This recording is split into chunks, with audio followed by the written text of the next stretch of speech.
Old World, Florida. Old World, Florida. Old World, Florida. Dude, I'm telling you, dude. Dr. Narco Longo came on and dropped the hammer of the god.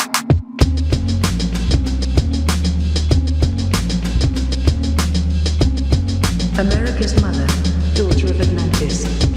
God sent the weatherland, the devil sent the Spanish.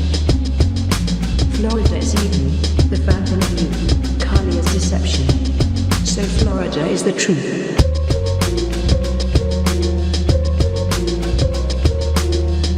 Welcome to Florida, baby. Dr. Narco Longo. Florida is everything.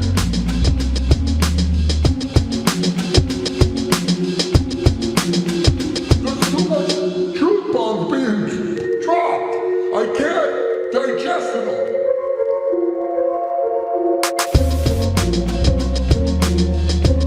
Old World, Florida.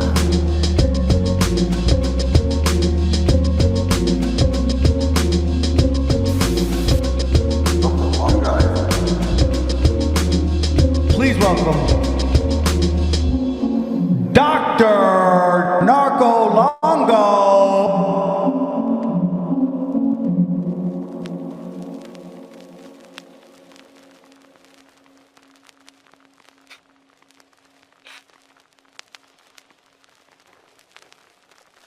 Shell yeah.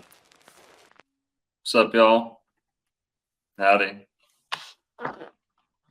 Back that up. Hope everyone's having a good night. We're in the waves tonight. We're surfing, right? Pisces. Talking about Florida, the best state there is, and Pisces. So there's a big connection to be had here. And we're just going to be waiting for our guest to join us. No rush, but I'll just kind of start off with the word Pisces. Pisces is the fish of the zodiac, and Pisces, that comes from pescado or pesca, right?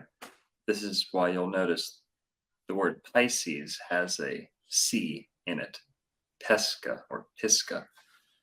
And Pisces, the fish, being pescado, also rules the feet.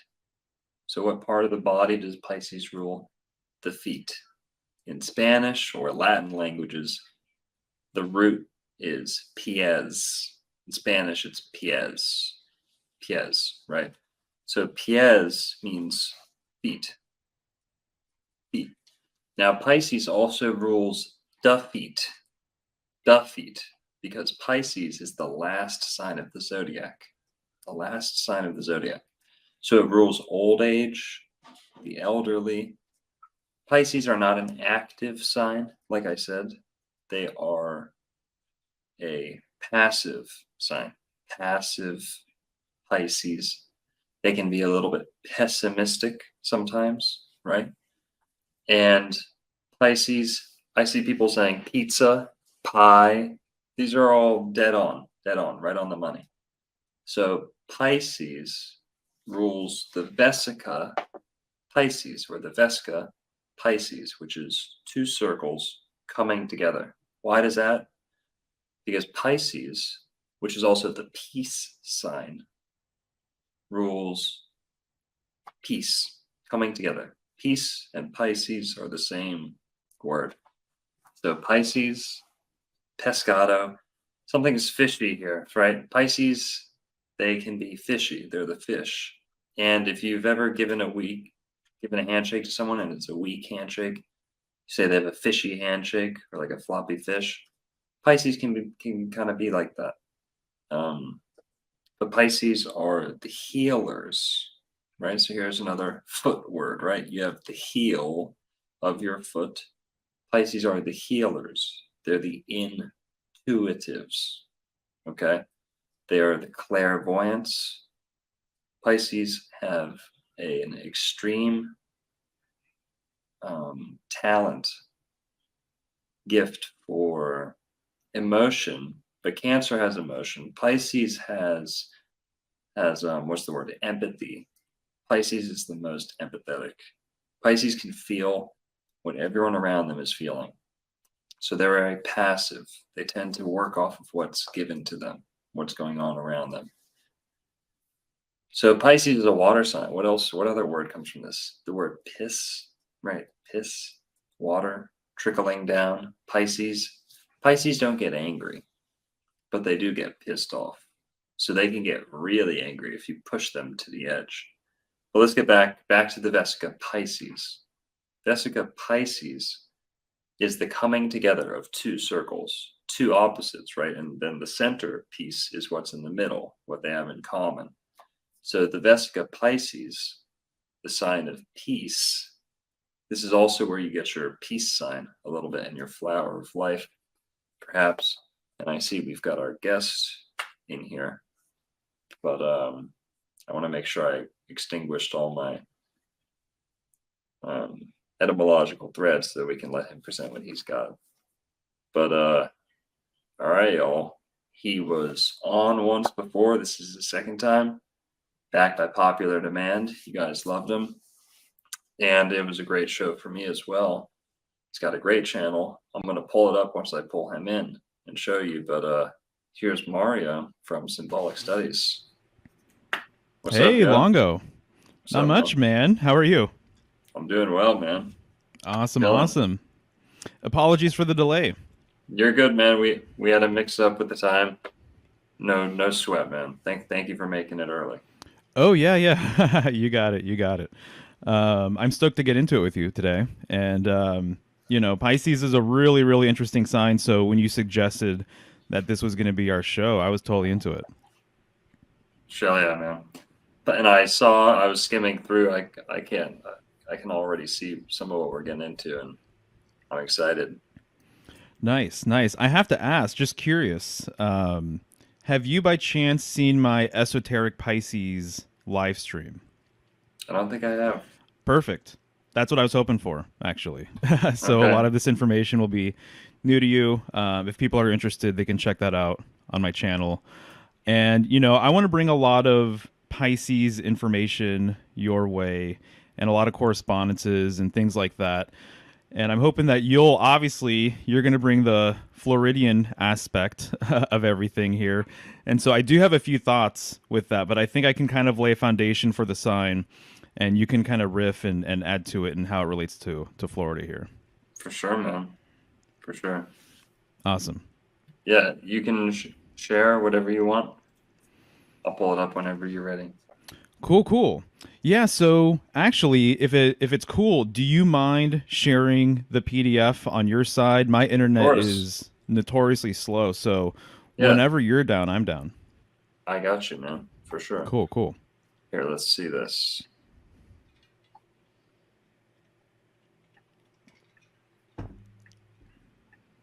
Here we go.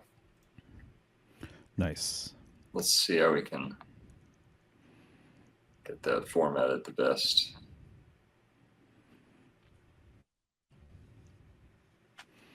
And I just want to say really great stuff lately, too, by the way. I've been tuning in, and you have quality guests and topics, and the high dragon, the hydrogen stuff, dude. Really, really fascinating. So if there's time later, maybe I can riff on that, or perhaps another time or something. But that was really cool. I like that connection there. For sure. We have to get it. And hey, you and I might just have to do a full table of elements video. Ooh, yeah, right? Definitely. There's a lot to get into there. Awesome. Is this big enough, or are you bothered by the sidebar? I'm not exactly sure how to get rid of that. I think if you click the green guy in the upper left, maybe does that do it? Does that go full screen all the way? There we go. Is this good? I can't see any. I can't see anything else now, but I'm down with it. Okay, cool. Okay. Right. So Pisces, this is just a little intro slide, and I use the scales for the background, which is really interesting too that we even call them scales. Mm-hmm. So obviously there's musical scales, and then I think of a balance with scales reminds me of Libra, and I would love to know actually if you have any gravy with that, just scales, and how it's used, how that word is used for various reasons, for different things. I would love to know what you think about that. For sure. What comes to my mind is musical scales right Mm-hmm. off the bat. And Pisces and Cancer rule muses, right? Like beautiful women in your life, but also music. And Pisces is supposed to be the most creative sign of the zodiac. So lots and lots of good musicians coming out of Pisces. So scale to me means that. And then I also think of healing. Okay, Pisces rules the heel of the foot, right? The foot, the heel, and also scalar healing. Shout out to the Black Airbender in Miami. But scalar healing, there's a little bit of connection there.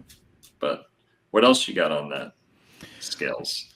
Right. Well, as I said last time when we were talking about the fleur-de-lis, I see a lot of northern symbolism just about everywhere. I can't escape it. It's definitely my thing now. It's the perspective that I've kind of grown into in so many different ways, and it's no different than with Pisces. Although I'll say that that isn't necessarily the focus, of this sort of chat here. But there's a lot of overlap, though. It's almost it kind of can't be ignored, in my opinion. But the scale, though, to me, I think it's interesting that there is a thread of information that I've come across that links the scales of balance, the scales of justice, with the dippers, Ursa Major and Ursa Minor. And apparently, in ancient China, they were looked at as the jade scales. And so there's a couple of Chinese deities that we'll be looking at on down the road. And I've also come across a lot of fish symbolism, arc symbolism, journeying symbolism with the north and the northern sky as well. Oh, yeah. So just thought I would bring that up real quickly. But we can proceed to the next slide, though. Sure. I just want to touch on the symbol here. Pisces. Sure. People were saying in the comments, I saw a lot of people saying pi. Where's the pi connection? Well, let's take the two horns off the top, the two kind of gazelle horns off the top of this Pisces symbol, and you're left with the pi symbol. That's right. Are you not? And then also the Vesica Pisces. What we're seeing is the eclipse of these two circles before it happens, tied on a kind of like an X on an axis, or like a rope, but that's a Vesica Pisces about to happen. If that makes sense. Yeah. Oh, yeah. Absolutely, for sure. Yeah. And we'll get into the symbol here in a few slides too. So here it is. Here's Pisces. This is an illustration of the constellation, right? One of the predominant features of Pisces is this connecting ribbon or connecting thread that binds them together. They're knotted together, right? And so when you look at Pisces in the night sky, you're going to see this large V. So this splitting sort of dynamic is something that's going to come up throughout this little presentation here. The monad, splitting into two, the one becoming two. And you'll also notice here, you see a portion of Pegasus, right, in between Pisces. And that's something we'll also be getting into because there's actually a lot of interesting information regarding Pisces and Pegasus, specifically the square of Pegasus. So when you look at Pisces in the night sky, you see this square that kind of just rests between these two fish. And there are multiple stories about this square, what it means, and how it relates to the fish. And so just off the bat, I just wanted to show an illustration of the constellation itself, in a graphic sort of way here. Oh, yeah. Ready for the next one? Yeah. That's a great depiction. Yeah, I agree. So here's just another version of that. And this actually, which we'll also be getting into, it wasn't always two fish. I have a book called Babylonian Star Lore, and I have images from that. and it was actually a fish and a swallow or a dove, which I think is really fascinating. And it kind of plays into this interesting storyline regarding that square of Pegasus, and that square being related to a symbolic field. And so I see two fish, but whenever I think about Pisces, I keep in mind that there was a more ancient sort of understanding of the sign that wasn't necessarily two fish, but a fish and a bird. And you said swallow, right? Yeah. Okay, that's going to be a good Florida connection. But Nice. Awesome. Very cool. Yeah, I'm stoked for this, dude, just to see your connections and everything come to light here. ready for the next Yeah. one?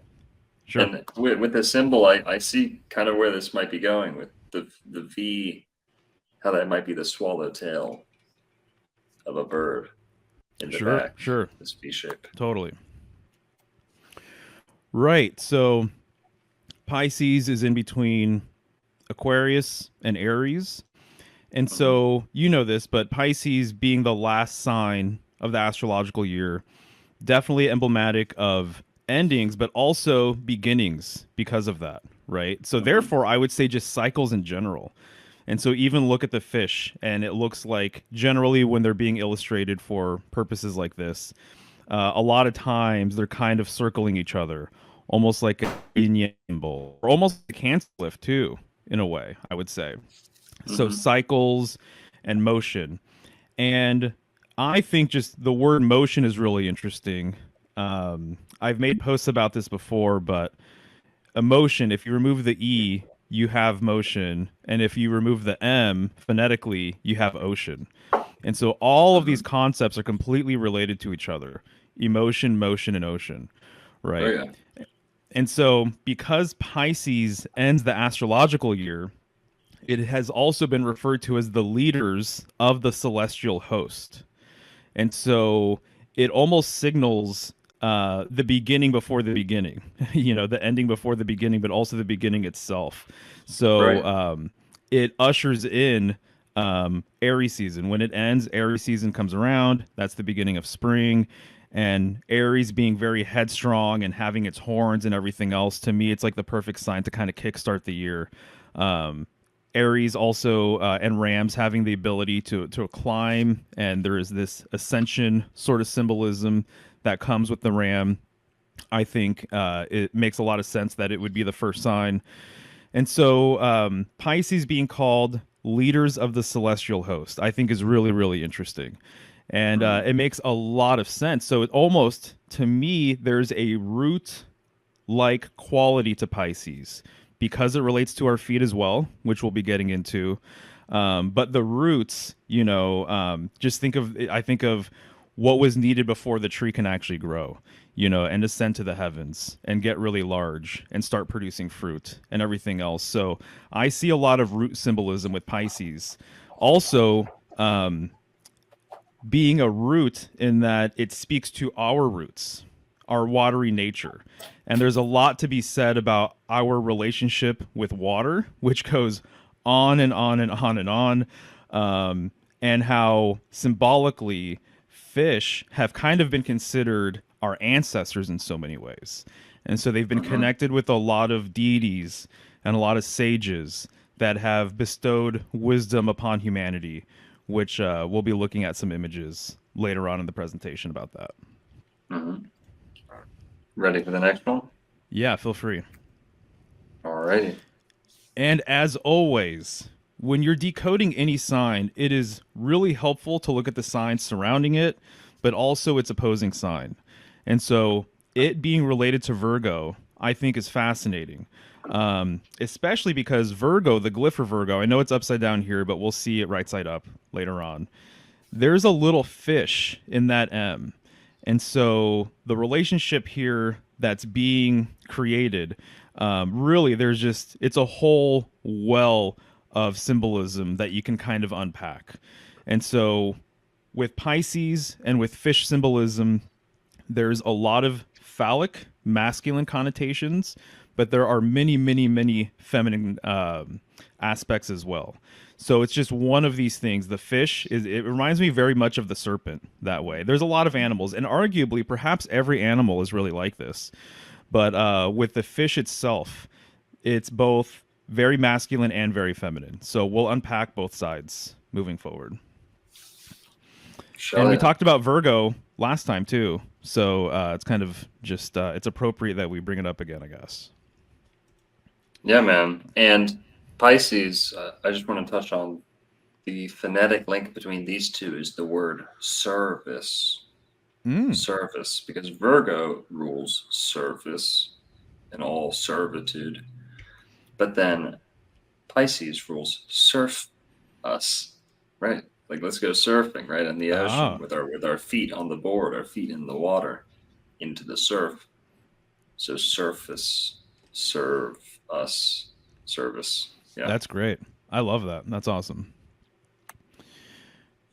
Right. So I'm not sure if you're familiar with Jofar Boschart, but he was a pretty incredible painter, and he's very prolific too. He did a lot of things over his lifetime. And one of the things he did that I find to be very valuable, he created a series on the zodiac. So he illustrated all 12 signs, and this is his version of Pisces. And so you see on the left-hand side in the corners, right, you see Neptune, the glyph, and then you see Jupiter, the glyph as well, which would be its former correspondence. And you see this figure here, and he has two fish. You know, one he's cradling with his right hand, another with his left hand. One is blue, one is red.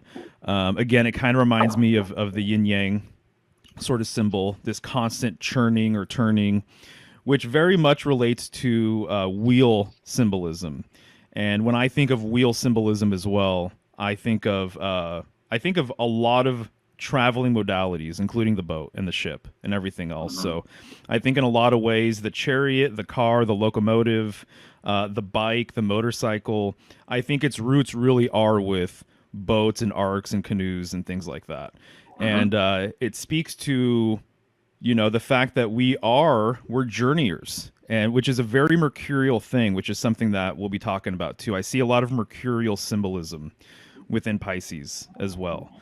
But if you want to go ahead, you see they've got this serpent between the between the fish's mouth, and I'm going to assume that's a eel.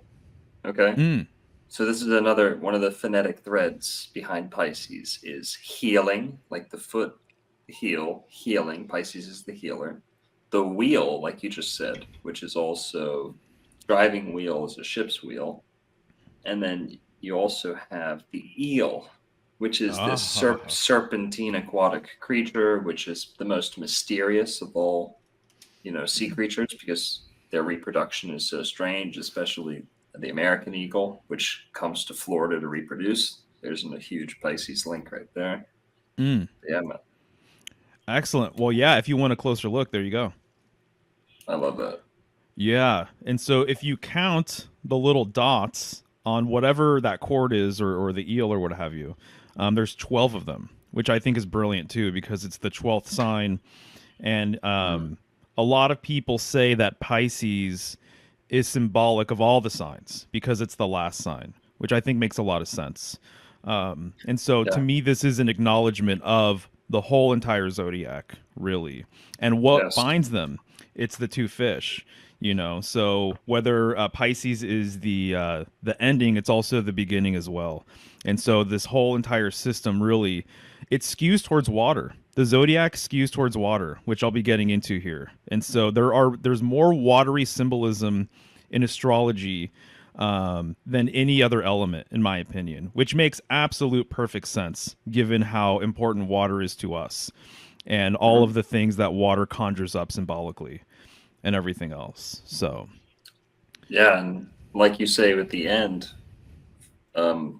fish don't have feet, which Pisces rules, but they do have fins. So if a fish has fins, this is where we get all words like finale, finished, you know, Elfine, right? Fin. That's the fin. Right. The feet, the defeat, the finale, the ending. Exactly. Exactly. Right on. So here's another depiction of Pisces, and sometimes they're swimming, one's going forward, one's going backward, something along those lines. But you could see actually that they retained this sort of motif here in the middle with that ribbon or cord with the 12 dots, right? So Right. this is kind of a tradition, if you will. Once again, linking it to the 12 signs of astrology.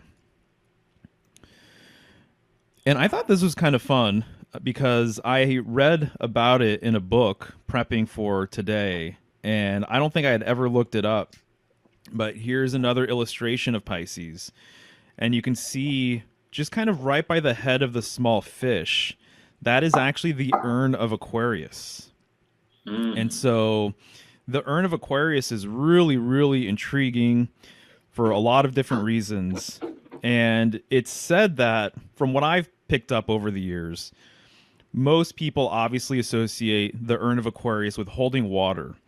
But there are many, many sort of things that it's been associated with holding as well, including electricity, just ether or spirit itself, plasma.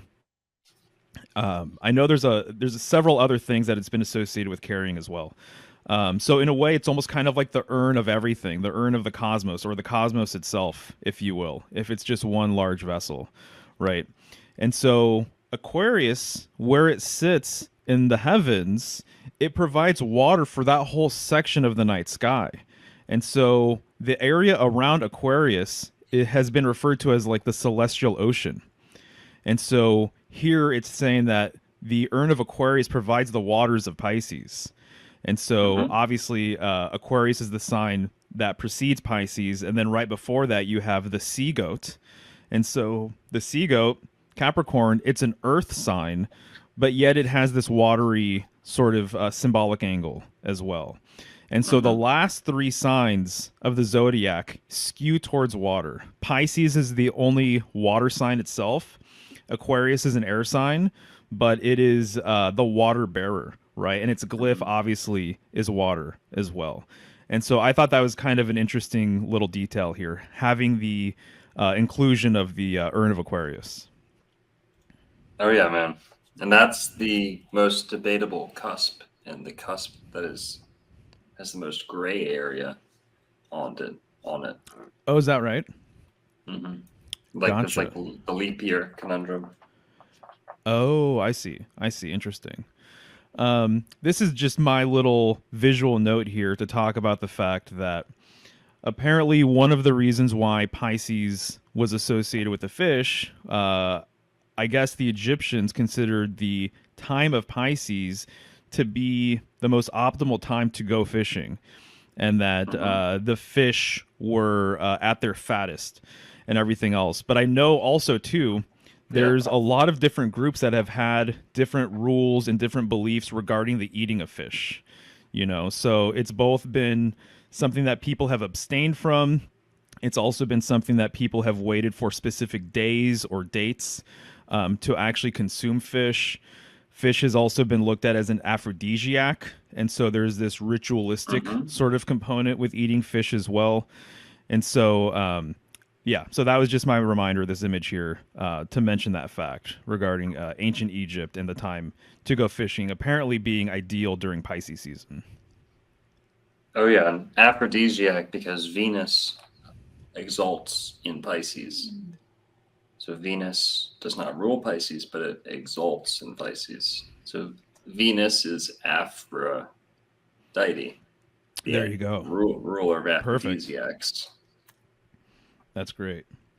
Right on. So regarding the glyph, I generally, when I think of this glyph, the first thing I see, it's the two fish, and they're bound by that horizontal line, not unlike the way they're bound by that cord. Yeah. Other people have said that it's really emblematic of two crescent moons. And so it's a waxing and waning moon. I think that's interesting too, given lunar symbolism and its association with water and obviously cycles and things like that. Also, the moon card, which I have images of here, is ruled by Pisces. A lot of people consider that to be the correspondence. So that too makes Yes, sense, right? absolutely. And so to me, the thing though that has been getting me going over the last couple of years is its relationship with the Taurus field. Oh yeah. And so to me, it fits really snugly within a Taurus field. And here is like a schematic of a magnet. And just look at when you place Pisces right there in the middle. You Mm-hmm. know, it's like a perfect match, right? And the Taurus field is something that you're going to see all over the place in the natural world. So if you cut an apple in half, if you look at the shape of the tree itself, it's very toroidal in nature, and it really is a shape worth unpacking if you've never gone down that rabbit hole of toroidal symbolism and all of its sort of implications and things like that. And so these are a couple of memes that I made about it. The next one is how the Pisces glyph fits very nicely over this owl as well. And I just love the fact too that the tips of the glyph just rest perfectly within its eyes too, right? Oh yeah. This is the worst. I think this is one of the first things I ever saw by you that Oh, you right did. on. That was getting passed around when I saw this. Gotcha, Love it. gotcha. Yeah, I think it's super cool. And this is just like an artistic interpretation of our Taurus field, right? It's Alex Gray. And so you can see here, though, that it makes a lot of sense that humans themselves have a toroidal nature to them as well. A lot of people like to say that the middle of our Taurus field would be where our heart is, right? Our heart chakra. And also, too, a lot of people have said that humans' actual like auric field or energetic field is very toroidal or egg-like in nature as well, which Mm-hmm. makes a lot of sense to me. So we're people, right? And so in the middle of a Taurus field, you're going to have a pole, right? And so to me, this gets back to a lot of the symbolism that I like to get into regarding the sacred center, the world axis being a pole from the North Pole to the pole star, and everything else. So it really is kind of a fundamental shape, I think, that can be kind of seen all over the place, Mm-hmm. including the Pisces glyph.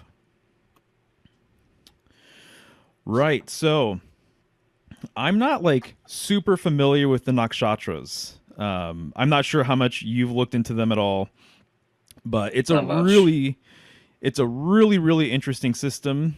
There's 27 nakshatras, okay, throughout the year. And Pisces corresponds with Revati, which is the last nakshatra. And apparently that means either drum or tabor, which is a type of drum. But I think it's interesting that tabor also means navel in some languages. And so it's like the belly button. And so all of the things that we've kind of talked about with Florida and what I pick up with your Florida research and everything else is the fact that Florida absolutely has all of the signatures of having been I don't even know what to call it sometimes, but this sacred center location that embodied a lot of northern symbolism. And the navel is one of these symbols that means center, essentially, and it's also kind of a symbolic cord because of the umbilical cord to your mother. So it's almost like a symbolic cord to a higher domain, if you will. This bridge to another place or this bridge to a higher deity or something along those lines. And so the tabor or navel, I mean, you can get into that symbolism all day long. I do see a correspondence with the North being kind of this, I think you've even called it the button, of the world, right? The thing though that really, really spoke to me is the fact that this nakshatra is ruled by Mercury.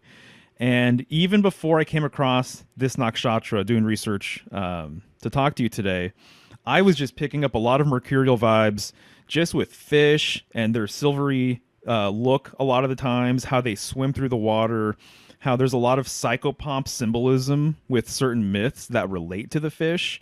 And so the fish has been it's been a psychopomp in several stories, and it's been the guide of arcs and the guide of boats in several old myths as well, that it's the fish that leads them to safety, right? And because fish swim. They're amazing swimmers, obviously. There's this really impressive dynamic that they're associated with, which is just being super, super mobile in the water.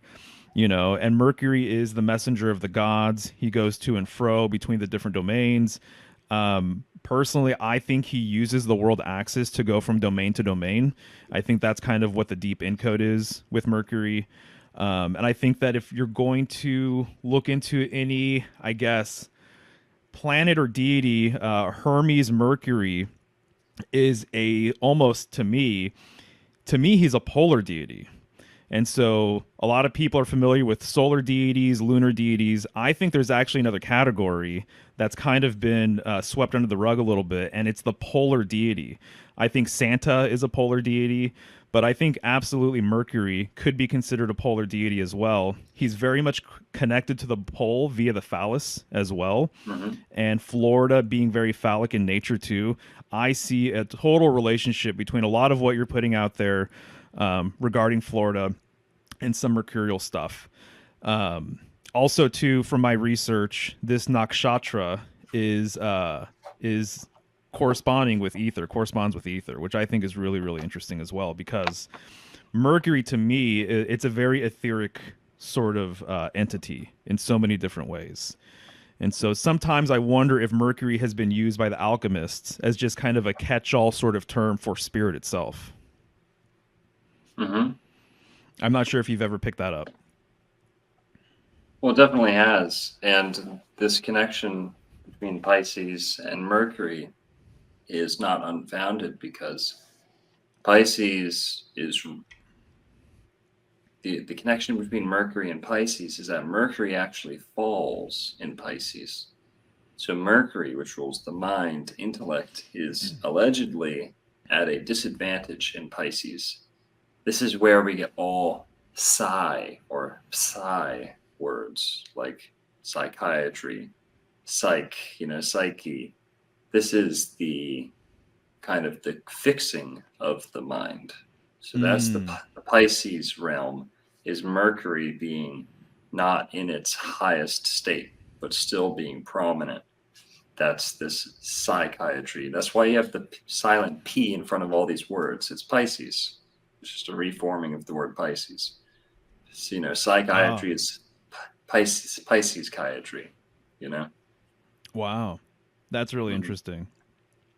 And then Mer and Mar and Mare, there's just a lot of connotations related to water with all of that. And even I was thinking about the mermaid and stuff like that, which you've talked about as well.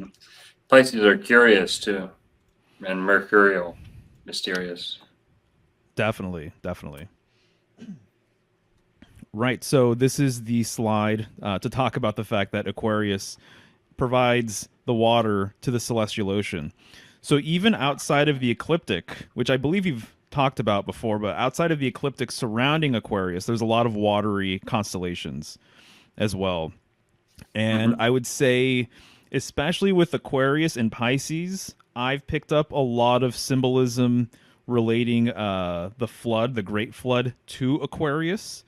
And some resources have said that literally the floodwaters came from the area of Aquarius in the night sky, or it came during the sign of Aquarius, or something along these lines, is that there's an Aquarian connection to the Great Flood.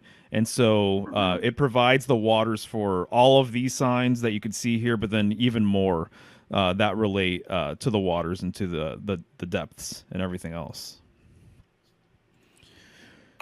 So the tarot cards that correspond with Pisces the most, the moon is the primary card that most people say relates to Pisces.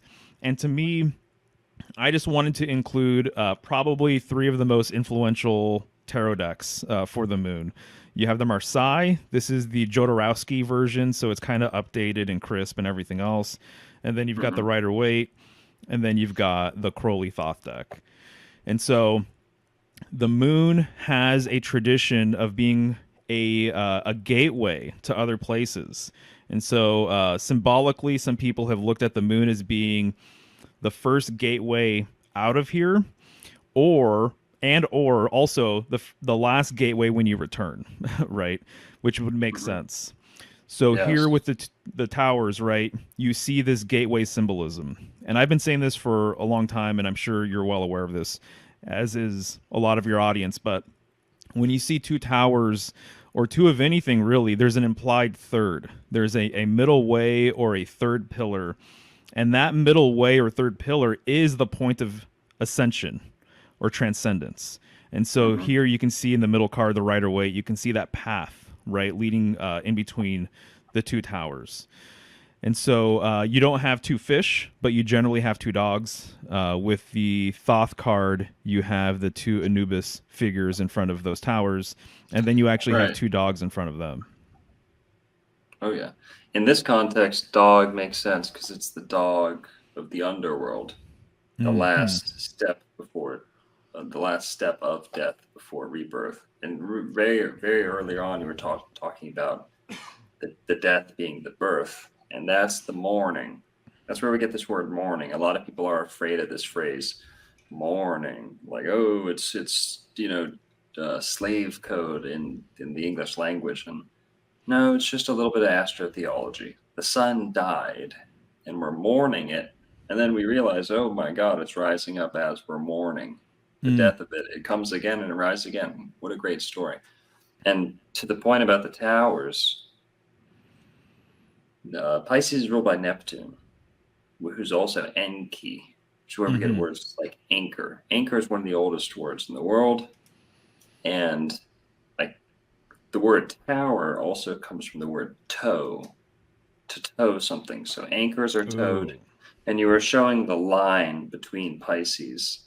This is where we get the word line, linguistics, and also lingam. Lingam, which I can see in Crowley's towers are especially lingam-esque, right? Yeah. But and linguistics too, because these are the Phoenicians, the people of the Finn, the fish people, spreading linguistics all over the place. Totally. No, that all makes sense.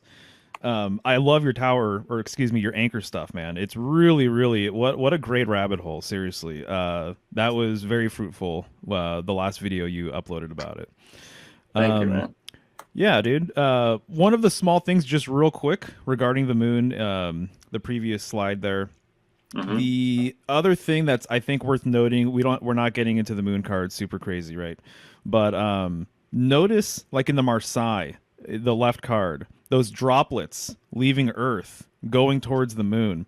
To me, there's a few different ways of looking at that. One, it is, some people have said that there's a malefic aspect to the moon. I have a book called Who Built the Moon, and literally it's all about just all of the anomalies with the moon, right? Things that just do not make sense. We only see one side of the moon. There's just like a ton of different things with the moon that are highly mysterious, very, very interesting. And so to me, those droplets going towards the moon, is it something malefic? I don't really know. Is it speaking to what I just mentioned regarding the moon being a gateway out of here to other places? Are these souls? That's one thing that I've thought about, because there's myths saying that the souls of man upon death go towards the moon. That's kind of one idea. And the moon has been highly feared for a very, very long time amongst a lot of different groups. There's a lot of positive symbolism associated with the moon, but there's also a lot of negative symbolism that has been associated with the moon as well. The fact that it can change people, and people think of monsters and werewolves and things like that. But I like the fact that all three cards kind of retain some quality along these lines. On the left side, you see droplets, and then on the right, the two cards on the right, you see what look like yod or yud symbols, which means hand in Hebrew. It's one of the Hebrew letters. Hand? Yes. Well, that's good, because Pisces also rules the fingers. The fingers. Ooh. Fingers. Fine detail. Fingers. That's brilliant. I like that. Nice. So the other card that people say should be maybe perhaps associated with Pisces is the Hanged Man. And at first I did not see that. several years ago when I came across that. But the more you look into it, the more you think about it, it does make sense. It is the 12th card of the major arcana. Pisces is the 12th sign, and he's hanging from his foot. So its foot is in a prominent position, right? It's higher towards the top of the canvas, and its head is down below. And so to me, that's intriguing. When you're getting into hanged man symbolism, I heavily associate it with dying god symbolism as well, and dying god mythology. And so there's a number of myths regarding a dying god, and the dying god is put in some sort of predicament. It reminds me of Christ being crucified. It reminds me of Odin hanging from the world tree where he found the runes. So I think you're kind of seeing almost a mirroring of sorts of some of these myths here. But it's this situation, it's this predicament that symbolically he put himself in my opinion. It brings enlightenment, because you are hanging upside down, you are seeing things in a new way. So you're breaking old patterns, and you're changing your perspective. Literally, you're changing your perspective. So I look at it like the hanged man is hanging from the world tree. The middle card, the Rider Waite, it looks like a T, which reminds me of the Tau cross. And actually, I can hear my. Oh, maybe. Yeah, sorry. It's all no, good. I It's was all just. I can't see myself on my computer, so I pulled it up on my phone. Oh yeah. So I could see the chat and everything. Yeah, sure. If you want to go to the other view, you're more than welcome to, because I have it up on my computer already. So it's your call. I just don't know if there's a way to get rid of the icons. Yeah, that is a bummer. Maybe that thing right there. That's what I was going to recommend.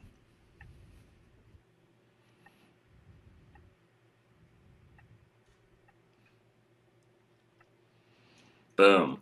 There you go, man. Accomplished. Nice. So, hell yeah. The other thing I see with this card is a fish out of water.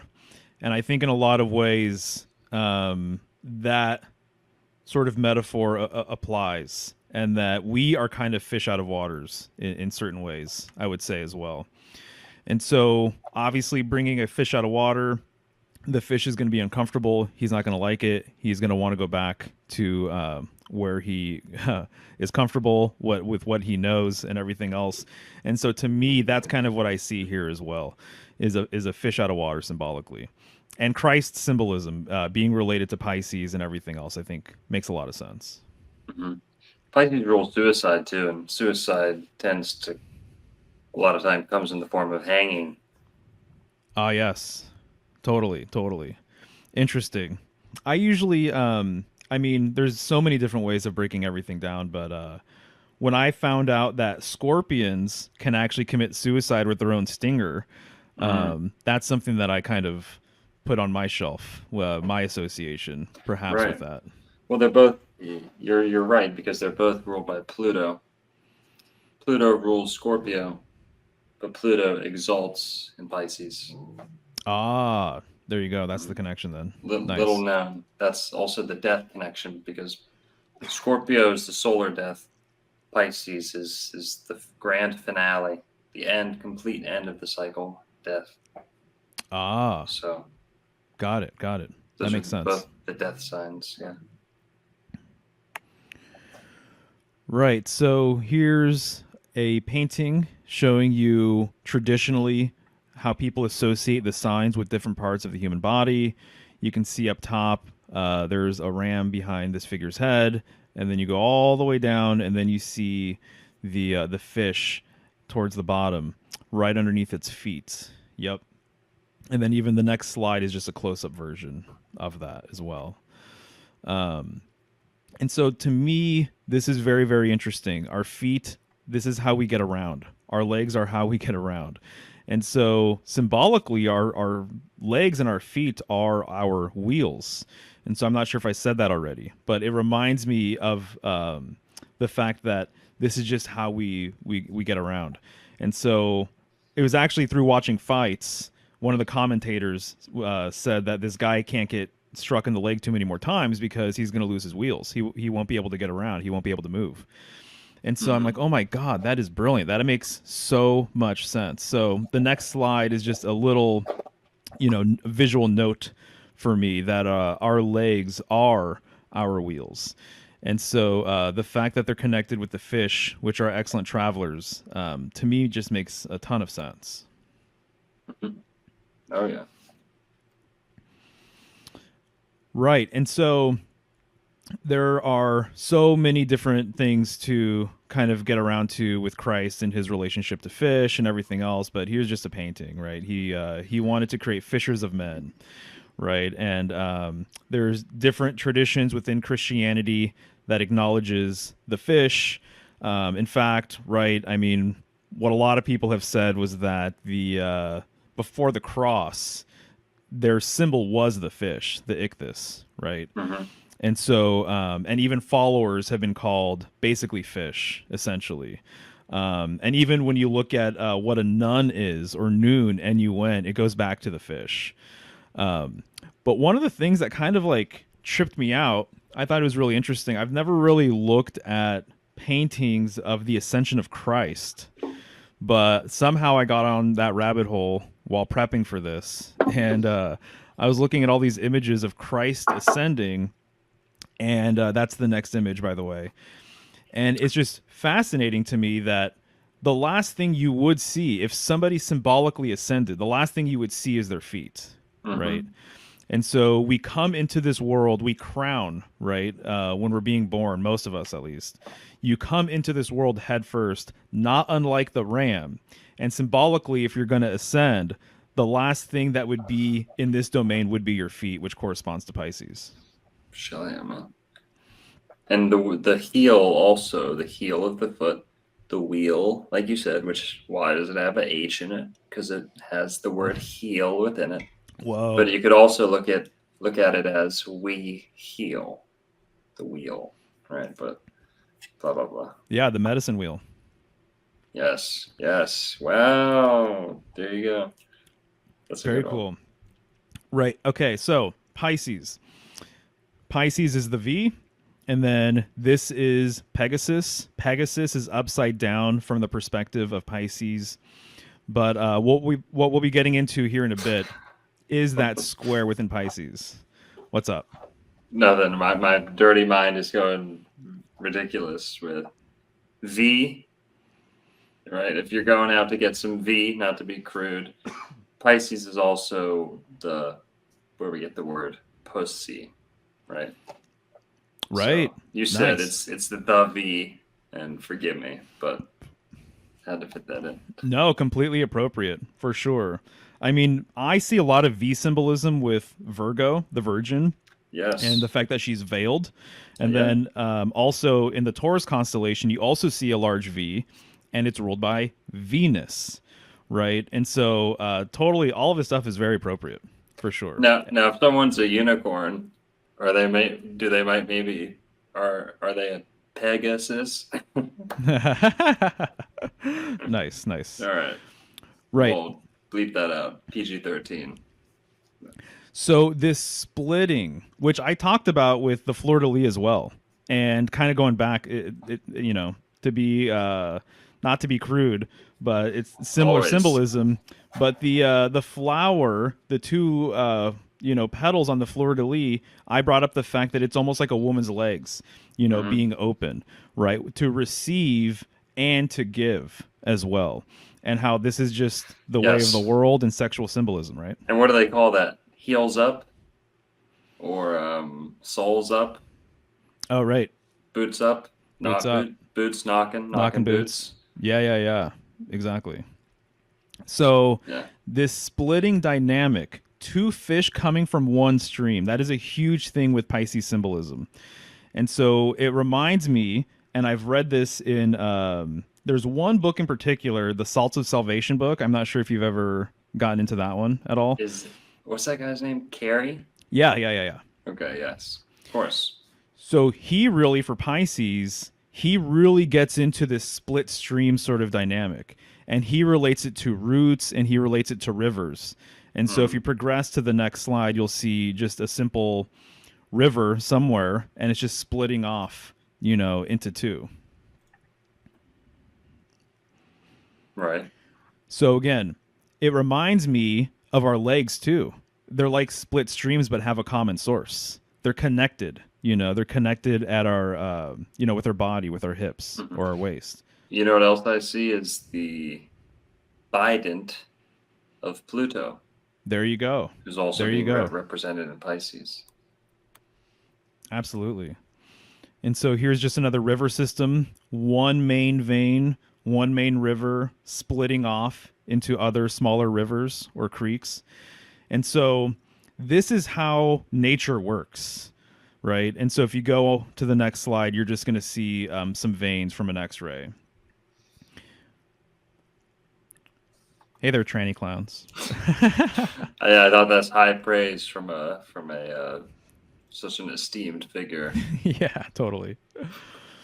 So main arteries, smaller veins, having, just look at a tree, right? That main trunk and then larger roots or branches that branch off and branch off and branch off, right? This is how everything works in the natural world. And so that's how you're going to get blood or, just various things. This, our neural network, works very much the same way. And so this is just how everything seems to function. And Yes. the Zodiac and Salts of Salvation people, that's what they were trying to put out there, is that Pisces represents traveling to the extremities of these veins, of these roots, of these water systems, right? Yes. To the depths of these areas. Right. That's also where we get the word pneumatic with the P, pneumatic, pneumonia, this moisture in the lungs, right? In the lungs, which also look like this system we're looking at here. Yeah, and then exactly. Pneumatic, like what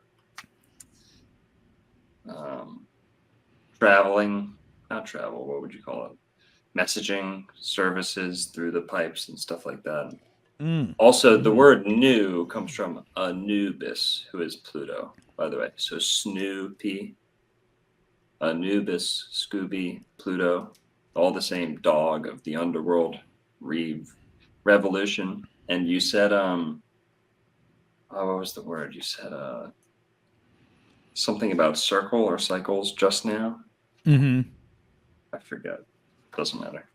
Oh, no, it's all good. I'm really glad you're bringing this up because this is something that you're going to see throughout the rest of the slides is this new or noon, which I generally, whenever I see NU, yeah. When I see NU, I interpret it as newt or nuit, right? And then bona nui being like good night. And so it relating to the night sky, and then therefore it relating, in my opinion, to kind of like a feminine chaos sort of thing, which I generally attribute to the heavens. But if you progress, you will see that one of the sides of Pisces here was referred to as anuntium, anunitum is probably more accurate. But this is a reference to a goddess, actually. So here with this goddess, you have the NU or NUN right in there. This is the illustration from Babylonian Star Lore. The author's name is Gavin White. I've gotten so much out of that book. And this is where I got the information regarding the fact that they saw a bird and a fish, not two fish necessarily. And so that field in the middle is the square of Pegasus. So it's the 4 stars of Pegasus. And they came up with like a cosmological sort of storyline related to Pisces and this square. And so that square symbolically apparently represented Babylon itself. I also think it's interesting that it was referred to as a field, and I already brought up the Taurus field as well, right? And so in a way, I kind of see a storyline playing out with what I've read, that this field is symbolic of Earth itself, essentially, between two waters, between two streams, perhaps the waters above and the waters below, right? And so in this book, it's saying that the two streams under their sort of perspective, it was the Tigris and the Euphrates River that splits and basically surrounds what would be this field or Babylon itself. And so the little storyline and I know there's several variations on this, but one of the stories is that there was a golden egg floating down the river, and the fish rolled it to the field, and then the swallow incubated the egg. The egg hatched and gave birth to a goddess. And the two parts of the egg, the shells, the upper shell became the dome of heaven, and then the lower shell became Earth itself. Mm. And so this is the storyline that they've played out. So to me, when I see the field, I think of the Garden of Eden. I think of paradise. I think of the origin of humanity, essentially. And so I think that that's what was kind of being communicated here with this field, this square of Pegasus field. Shall I? And then you get to the Dendera zodiac, and it's really interesting that you see the two fish there, right? So that's Pisces. You can see Aries right next to them on the left-hand side. And what do they have here? They actually have that same square right in the middle, and it has those zigzag lines, which is always indicative of water. My personal opinion, I don't know how you feel, but I'm kind of inclined to think, and I don't have like a whole breakdown for all of the letters or anything else, but it makes me wonder if this is where we got the M and W from, the shape of the letter M and the letter W. Undoubtedly. Those are the mama, wawa, that's the water. Yeah. Growing up, I remember I said, wawa. You just look at your mom, you say mama. So that's lunar, it's emotional, it's maternal. Absolutely. Yeah. So that's my opinion as well. I did read in Babylonian star lore that those lines actually might be indicative of irrigation water, basically. So man-made irrigation canals or whatever, so that they can actually plant and grow things on the field and everything else. So I think that's kind of interesting too. Yeah, man. Ready? That's funny. Yeah, dude. Jessica, thank you for the $7. Appreciate all the 717. Thank you for all. Appreciate all angel numbers. Appreciate all the work you both do. Born at home on this day. A true birthday to hear this knowledge. Thank you. Are you live on your channel too? You know what? I was planning on it, and then, I kind of got here late, so Okay. I didn't do anything. Well, And if I started it right now, don't you think it would just start like midway through? yeah, you might be right. If you don't mind, maybe I can just get a download link or something, and I can re-upload For sure, it. man. Yeah. Upload it as soon as you want. Nice. But thank you, Jessica. Yeah, many thanks, Jessica. That's awesome. Here we go. Right. So there's a number of fish deities out there, or gods that had their own fish avatar or incarnation or whatever. And so this is the fish avatar Vishnu. And to me, a lot of the fish deities, I'm just getting this kind of like original sort of essence from them, or this primordial sort of aspect from them, and that they are considered very, very, very early gods. Perhaps the old ones or ancient ones or something along these lines. And so there is something about the fish that basically speaks to the earliest aspects of who we are and where we came from and everything else, right? Can I touch on that? Absolutely. You hit the perfect keyword is ancient. Where does the word ancient come from? Enki.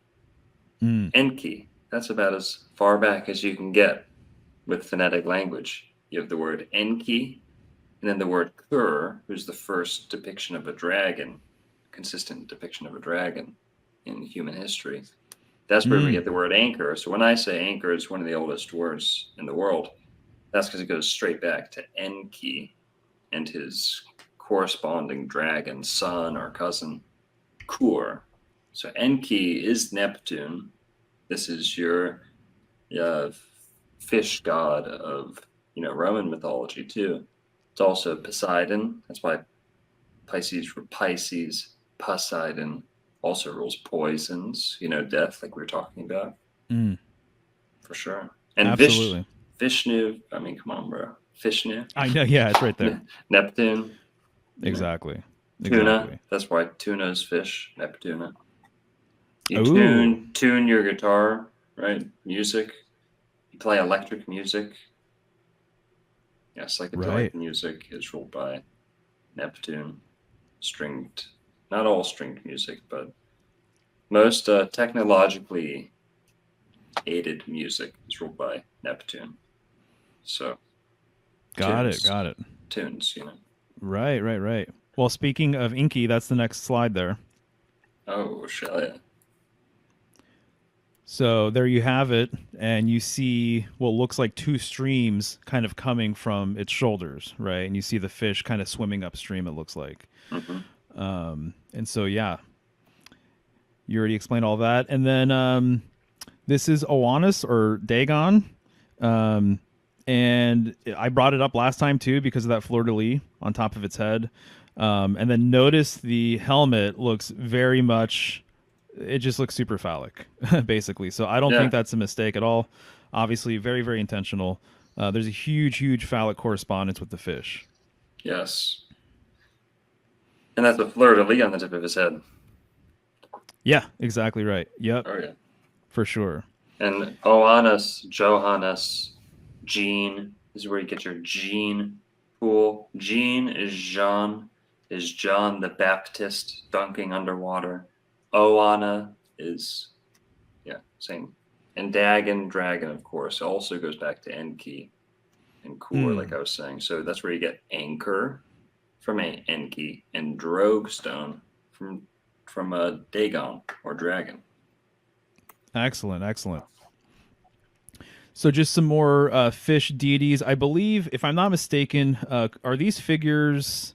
I believe there's a group called the Apkallu, and it's like 7 sages, which is really interesting. The number 7 always gets me off because I always think, I mean, there's so many correspondences with it, but it's been said that these 7 sages, oftentimes related to fish, come from the northern sky or come from the north, which is very interesting. And that's another correspondence that I found, is that a lot of older deities and gods, they are said to somehow dwell in the north or come from the northern sky or from the North Pole. And obviously, you know the research regarding our Arctic origins as well. So there's this mirroring sort of thing. It's like humanity comes from the north, and it's possible that these deities also came from the north as well. That's kind of what I've been hearing over the last handful of years as I've been looking into it.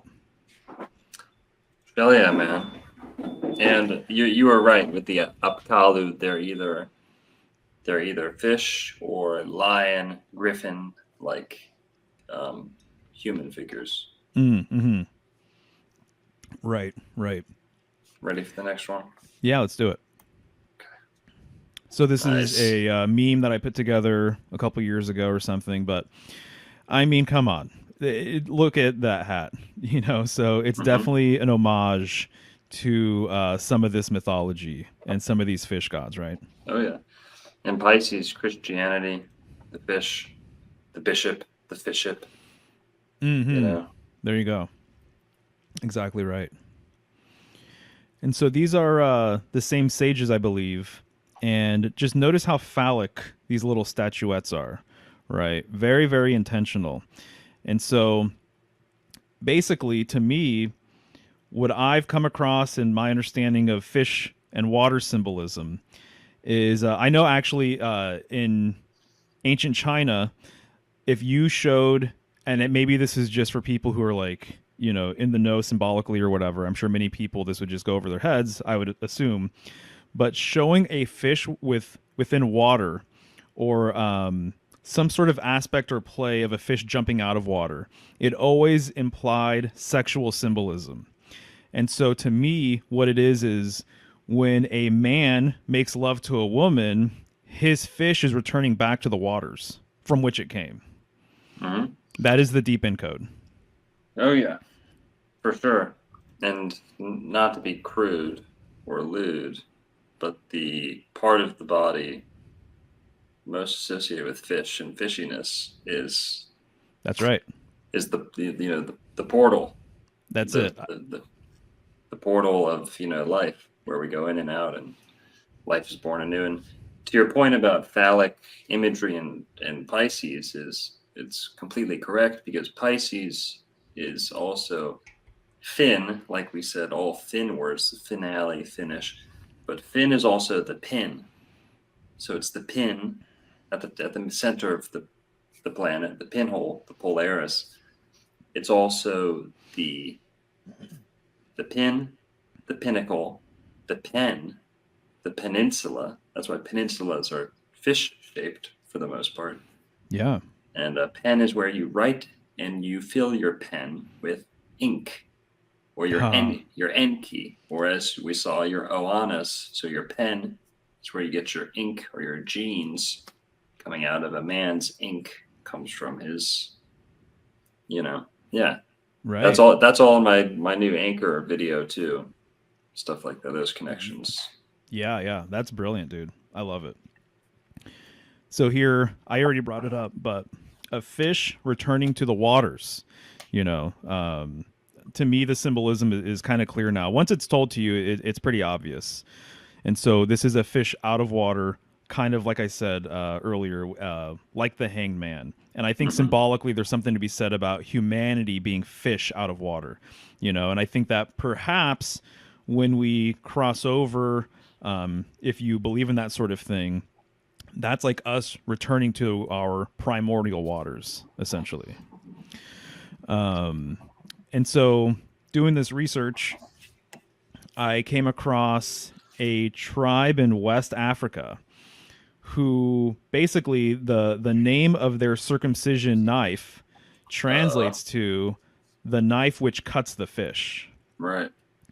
So they were making that direct correspondence and doing follow-up research about this tribe. They are master fishers. They're master fishermen. And so they live on the river. They're all about the river. They're all about, fishing and all that kind of stuff. So I thought that was really interesting that that's what their circumcision knife translates to, which makes perfect sense, right? For sure, man. And Pisces, I forget where I was going to tie this in, but Pisces rules officials, official, rights, all things official. So higher ups, elders, official. Pisces are very official. Interesting. So, as though it needs to be said, the phallic correspondence with Florida, the fact that I heavily tie that to the world axis, which I think is baked into a lot of the stuff that you've put out there. It makes perfect sense that what I refer to as the polar tradition or northern symbolism would be so heavily tied to this part of the country for these reasons. And then I know you've brought it up before, but the fact that you see a fish, right? It's like a silhouette of a fish. Yes, or an eel, something. Yeah. No, I totally see it too. And so a fish surrounded by the waters, obviously. Like a flounder or something with the one eye looking up. Even the lips, dude. It's really close. I mean, just look at the lips of the fish there. Yeah, it almost looks like a catfish too, with the keys coming off. Right. Yeah, exactly. Yeah. So getting back to the phallic nature of things, it's just interesting that the fish relates to the phallus. And then what is its main function? One of its main functions, it's to reproduce. And if you just want to go to the next slide real quick, we refer to our sperm cells as swimmers, right? And so to me, that's just a really interesting sort of connection. Just the aquatic nature of what these cells look like and what they do, the traveling component, where they come from, and then where they're going to. Right, so arguably this oceanic sort of place for procreation. Shelia, and you're right about swimmers, but I also hear people saying eel. Yeah, right. Totally. Eel a lot. Absolutely. Yeah, exactly. Right. So the 7 rishis, lots of fish symbolism with these guys. From the Vedic world. And so you see 7 guys up front in the boat, and a lot of times they are depicted with this fish, which just kind of reminds me of, like I was saying earlier, these fish that guide arcs and boats and stuff to safety. and everything else.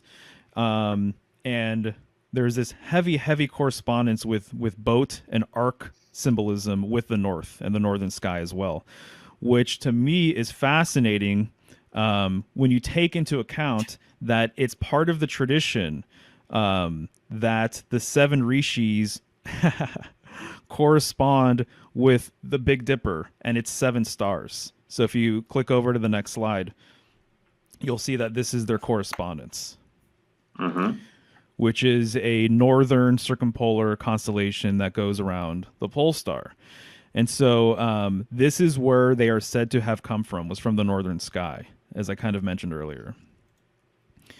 So there you go. I think that's really interesting. Yes.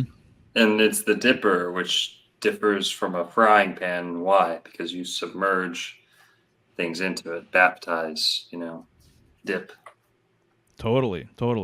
Exactly right. I just learned that the baptismal font in Catholic churches and stuff, the Latin name comes from fish pond as well. So it's like you're putting a little fish into the fish pond. And so once again, Christ was trying to make fishers of men, associated with Pisces, lots of Piscean symbolism, lots of imagery of him at the ocean and things like that. And then also in the next slide, you'll see that fish is one of the ingredients or one of the things that was at the Last Supper as well. So it's usually said that it's bread, which reminds me of Virgo, and wheat and everything else, and her correspondence with that, right? So bread, wine, and fish tend to be the 3 things that are most commonly brought up. And so there you can see a fish right next to that loaf of bread there. Oh, yeah.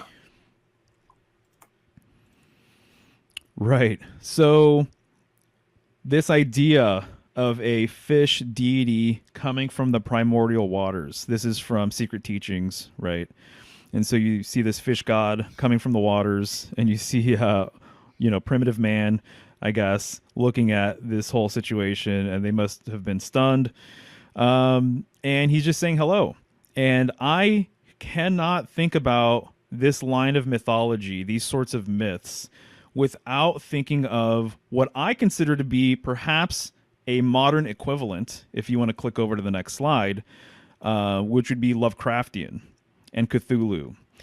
This ancient one that isn't dead, but dreaming and lives at the furthest depths of the ocean, right? And is going to come back one day, and that he's considered a very, very old deity, right? And so Cthulhu to me seems like it's almost just like it's an updated sort of version of the story, in my opinion. And I know that I've talked to Juan multiple times about Lovecraft and Lovecraftian mythos, and to be honest, I got interested in Lovecraftian symbolism because of the modern occult world taking so many liberties with his characters and stuff. And so after a while, I was like, wait, there's black magical groups, and they're literally trying to summon Cthulhu, or they're working with Cthulhu, or they're working with these different gods and whatever. And I was very, very intrigued with the idea that there's material out there regarding some Florida occultists believing that Florida is the optimal place to summon Cthulhu and other ancient ones or old ones for a lot of different reasons. So this comes from a book called The Rites of the Mummy. I read it to prep for a show with Juan. And this little chapter is called The Fountain of Death, which I think is really interesting too. And this chapter gets into Florida being the place that if you were going to do it, it would happen here, And I think a lot of this stuff is just metaphor and everything else. But people back in the 80s, and 70s were already kind of thinking this way about everything. Yeah, I mean, Fountain of Death and Fountain of Youth are largely the same thing too. Exactly right. Yeah. So this was just my little note here, in case I didn't talk about it, regarding the fish or a fish-like sort of creature bringing you to safety, if you're lost at sea or something along these lines. But this is reminding me too, I don't have a picture of it, but there is, and I didn't follow up with finding an image, but in one of my resources, it was saying that there is an older sky map that doesn't show fish for Pisces, but actually dolphins, which I think is really appropriate as well. Yeah, it's still the dolphin. So, dolphin. Right. Totally. We kind of talked about Mercury a bit, but Mercury, Hermes Thoth, a lot of people kind of overlook his lunar correspondence. And so there's lots of moon symbolism tied to Mercury. And so you can see even it has the crescent sort of moon on top of its head, right?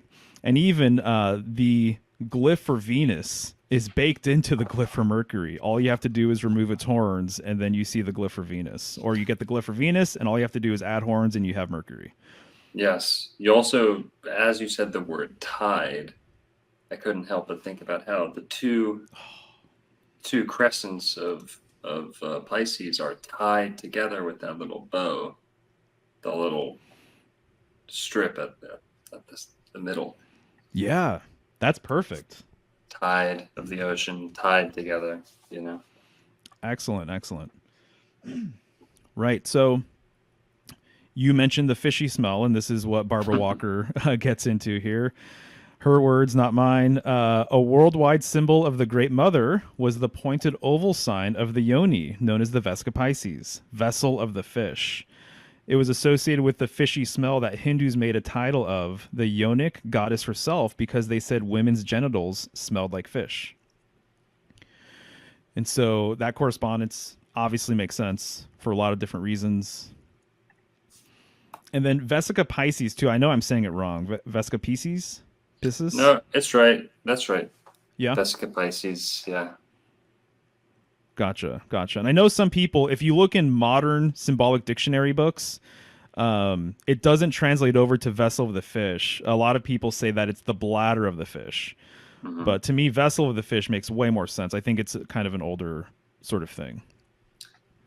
Yeah, and the word tank, you have a fish tank, that goes back to Enki as well. All Enk words, sunk, tank, drink, drunk, Neptunian words as well. Nice. That's awesome. So then just another quote by Barbara Walker on the next slide here. This is regarding Venus. It also denoted the day sacred to her, which is Friday, the day of eating fish, which was thought to be an aphrodisiac food in anticipation of sexual rites honoring the goddess. The practice was copied by Christians who changed its meaning. Sure, yeah. So next up, we will see two circles overlapping, kind of like this Venn diagram sort of thing. And you see that right in the middle, it creates the Vesica Pisces, right? It creates the Yoni, the portal, as you said, right? And it looks like an almond, right? Reminds me of our eyes. Reminds me of a seed as well. You mean the axis Mundi? The Almundi? Ooh. Almundi. I like that. Mundane, born into the material. Right. So that is obviously the basis for the ichthys or the Jesus fish, right? And so that is what you see baked into the Virgo glyph. When you click over to the next slide, there you have it. Wow. Very good. Isn't that interesting? Yeah, I never put that together. Oh, yeah. I always said it was the weaving, because Scorpio is like the penetration of like the needle going in, and Virgo is more the tying together, the threading through, and the weaving. Virgo rules like maidens and totally. But yeah, weaving makes sense too. Your way, yeah, no, you're completely right. That's a fish. Yeah, and to me, it reminds me of mother and child, just like what you see here, right? And so, mother and child symbolism to me, it's so beautiful. And I think what you're looking at when you see a mother holding a child, there's actually a cosmological sort of perspective there, I would say. The great cosmos holding her creation, you know. And so there you see that she's actually enclosed in a Vesica Pisces. It's kind of fat, but this is another Secret Teachings painting by Knapp. And so it's not uncommon to see the Virgin Mary, you know, within this sort of motif, that almond shape sort of thing. And she's surrounded by the zodiac as well, the 12 signs. All right, so now we're transitioning over to the last section, essentially, but the feminine symbolism, right? So one of the fish of Pisces is swimming towards Andromeda. And apparently it wasn't uncommon, or there's at least several versions of Andromeda being shown with two fish. That's how strong the connection with Andromeda is. Well, which is... Can I, sorry to cut you off. No, please. Remember you showed the slide with Peter and St. Andrew, St. Peter and St. Andrew with Pisces, and I think they were fishing or they were in a boat. Yeah. I'm not sure. But that's Jupiter, and then Andromeda, Andrew, Aquarius, Aquarius right next to Pisces. Aquarius rules androgyny. That's a sign of androgyny, neither male nor female. But totally. That's interesting. And then also too, at least what I question all of this stuff now, but it's been said, the mainstream sort of narrative is that the Andromeda galaxy is the closest galaxy to us. And so when you look in the Andromeda constellation, if you have, even if you don't have to have a terribly good telescope, but you will see this little smudge, this little blur if you look towards Andromeda, and that is actually the Andromeda galaxy. So what's been said to be our closest galaxy to us, which I think is interesting. So on the next slide here is just a little medieval hymn, and it is Jesus, the little fish which the Virgin caught in the fountain. Again, just kind of bridging this gap between, the fish being both feminine, masculine. It's symbolic of the mother, which she would be the Virgin of heaven, the Queen of heaven, and also the Queen of earth. So it's just like whether you're talking about the mother, the great mother, or you're talking about her child, fish symbolism still applies, right? Hell yeah, man. So then here's a goddess from Chinese mythology. Not sure what era or anything like that. My information regarding that part of the world and their myths and symbolism is definitely, not complete at all. But apparently her name, and she's seen here riding a fish, and this is one of her things. So Kuan Yin, apparently that translates to Yoni of Yonis. Right. And so again, just adding to the symbolism relating the fish to woman. In the next, go ahead. The Y is also inside the peace symbol, the Pisces symbol. It's the Y within the circle. So that's the Yoni. The Y. Pisces is inquisitive. Aquarius is inquisitive or inquiry. Queer Aquarius. Pisces is inquisitive, if that makes sense. Asking why all the time, because Pisces rules mystery.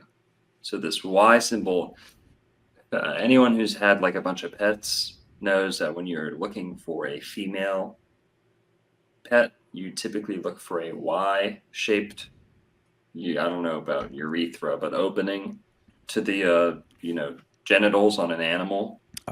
You look for a Y, typically a Y symbol on females. Not always, but with stuff like guinea pigs, yeah. So Gotcha. that Y symbol is very yeah. Well, even I think it's interesting within her name, Kuan Yin, yin yang, the feminine, the receptive, right? And if you're looking, or if you study the I Ching at all, it's all made up of trigrams and hexagrams, right? But yang being a complete line, and then yin being a broken line, So it's receptive. Things can pass through it. There's a passivity to it. So Kuan Yin makes a lot of sense that that's what her name would translate to. Another meme I made, right? In ancient Hebrew, nun or noon equals fish. And so a nun it's a fish reference. And then the word nun or noon or nu, also in the next slide over, you'll see that the Egyptian noon basically was symbolic of the primordial waters. It represented the primordial or primeval waters. And I also read stuff linking it to an infinite ocean. And then these are just kind of my add-ons at the end. An ocean of chaos or the abyss as well. Seemingly, to me, it makes a lot of sense that this would even be the case. And then we're down to the last couple of slides here. This is the universe card. This is the Thoth version. Go ahead. Wait, universe, or did you say Yoniverse? I meant to say Yoniverse. So there you go, dude. I mean, there is that Vesca Pisces, that almond shape, right? So it's a fundamental core part of this design. And to me, I've always picked up the fact that I think what's being implied with the artwork is actually arc symbolism or boat symbolism with that border there. And so notice that all of the 4 figures, right, of the fixed signs, that they are all spewing water. And so, you know, he wouldn't have done this for no reason, right? It's implying or it's saying that, you know, the universe is made of water. We come from the waters and we return to the waters. And actually, I meant to bring up that our buddy Slick Dissident, he has a correspondence with the death card and Florida, right? Mm-hmm. The death card from this deck, I didn't include it, but he's at the bottom of the ocean. And if I'm not mistaken, the Hebrew letter that corresponds with the death card is Nun, which means fish as well. So I think that there's something to be said about his territory stuff and how it could possibly connect to Florida. Oh, it definitely does. Right, right. The 2 signs of depth, Scorpio and Pisces, but they both rule death and depth. Like I said earlier, death and depth. Pisces and Scorpio, through the rulership of Pluto, who knew, like we said earlier, a new abyss, but also none. If there's none left, everything's dead, everything's gone, everything's ready to reincarnate. You know, it's not there. It's none. Right. If it's none, it's empty. Empty, right? Yeah, exactly. Awesome. So to me, there's kind of sneaky water symbolism going on here. I don't know if you've really spent any time with this deck or this card or anything like that, but one thing I'd like to point out that people might geek out on is the fact that the eyes for all of the figures in the corners, the cherubim or cherubim, the tetramorphs, the only eyes that are swirly are the bull's eyes, which I think is really, really interesting for a few different reasons.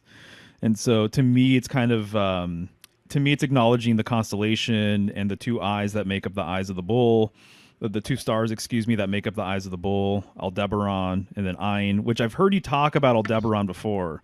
And that's, dude, I was deep in the Aldebaran rabbit hole for several months when I first started learning about it. There's a lot to be said about it, but I think that it might be alluding to something along those lines here, the constellation itself. But yeah, so the scene itself is coming from an eye or a yoni, and then the actual frame is the same shape essentially.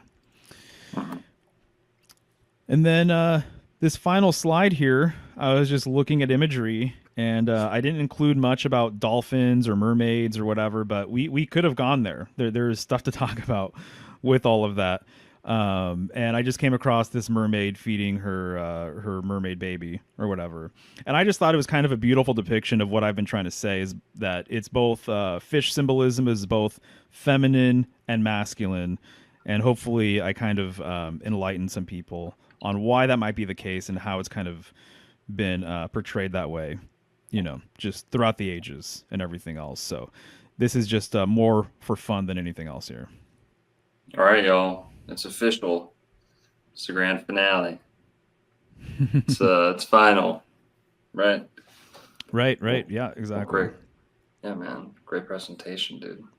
Awesome. Thanks, man. I learned some very good ones. I can add to my repertoire now. Same here. Yeah, sure. yeah. The feeling's mutual, dude. Well, let's Oh, here's a good one. Dolphin and Delphi. Ooh. Only fish with a womb. That's a good one, Booty Yoga. I like that. Shall ya?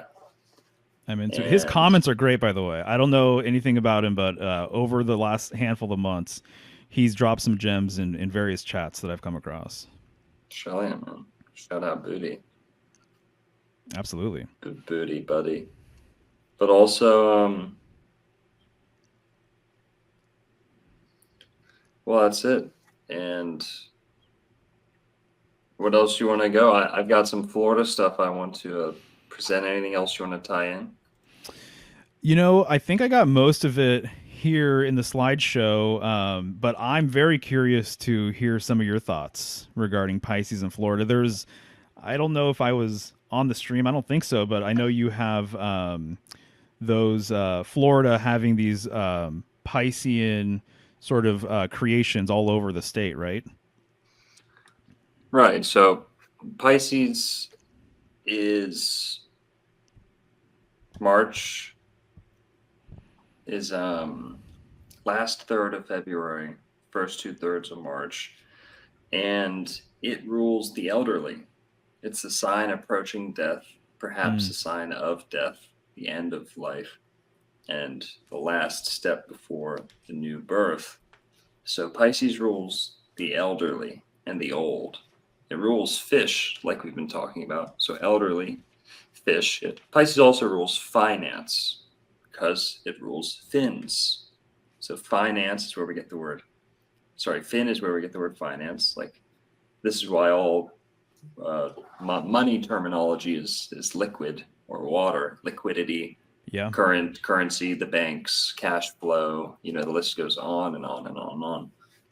And that is all going back to Neptune, Enki, and finance. You'll even see in the word finance, there's an unk, enk, going back to Enki. So fin, enki, that's, that's right. finance right there. So Pisces rules a lot of these things. Also psychiatry, like I said, the mind. So if we combine all these together with, so what are they? Wealth, elderly, and fishing. Well, Pisces must be ruled by Pisces. If those are the conditions. Let's take a look at this. Right off the bat, Florida is the land of the elderly. Right? Over 50 million senior citizens live in the U.S., making up 16.5% of the total population. Florida has the highest percentage of senior citizens, followed by Maine. So 21% up to. So by far, some people say Arizona, but it depends what way you look at it. It's Florida, which is number one in elderly people in America. And let's see. What else? It is also oh man, where is that? All right, I'm gonna have to look this up. But it is the fishing capital of the world. Right. Well, adding to the senior thing and finance and everything else, another thing I just recently came across is that if there's a sign symbolic of the Jews, that it would actually be Pisces. Have you come across that by chance? And I know you said that don't a lot of them travel to Florida and then kind of get over there, right? Yeah, it's like the real Israel. Right. And Israel's reeling in the fish, right? ISIS, the reeling.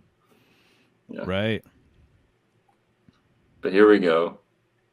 Fishing capital of the world. I didn't even, I did search Florida, but if you search fishing capital of the world, you'll see many locations in Florida popping up. Why is Florida the fishing capital of the world? the diversity of sport fishes, habitats, great weather, year-round fishing, and superb tourism. And the word tourism comes from Taurus, by the way. So another big Taurus Ooh. Pisces connection there. Because if you're a tourist, you might think, oh, well, it's travel, it's Sagittarius. But no, because if you're a tourist, you're being led around. You're getting pulled, you're getting shepherded, you're getting corralled. Like, you're not actively generating any of, the itinerary or stuff. Like, you're just getting led around like a bull, like a cow. And so that's Taurus. But then if we go back to this, what's the fishing capital of the world? Florida is the fishing capital of the world. That's FWC. And it's freshwater, saltwater. Some people say the Amazon might be the freshwater fishing capital of the world. But Florida is the fishing, mecca of the world, we'll just say. And so we got the elderly, we got the fish. Well, how can we really drill this point home? Florida's birthday, March 3rd, 1845. Florida is Pisces. Florida is Pisces. Wow. That's smack dab in the middle. And then if Also, yeah. The 27th nakshatra and the 27th state. That's kind of just an interesting sort of coincidence there. Ooh. Yeah. Yeah. I've messed up in the past, and I've said that Florida was the last state admitted, but that's not even anywhere close to true. I don't remember why I said that, but it was the last something. I promise. Mm-hmm. I promise. But definitely not the last state, 27th state. And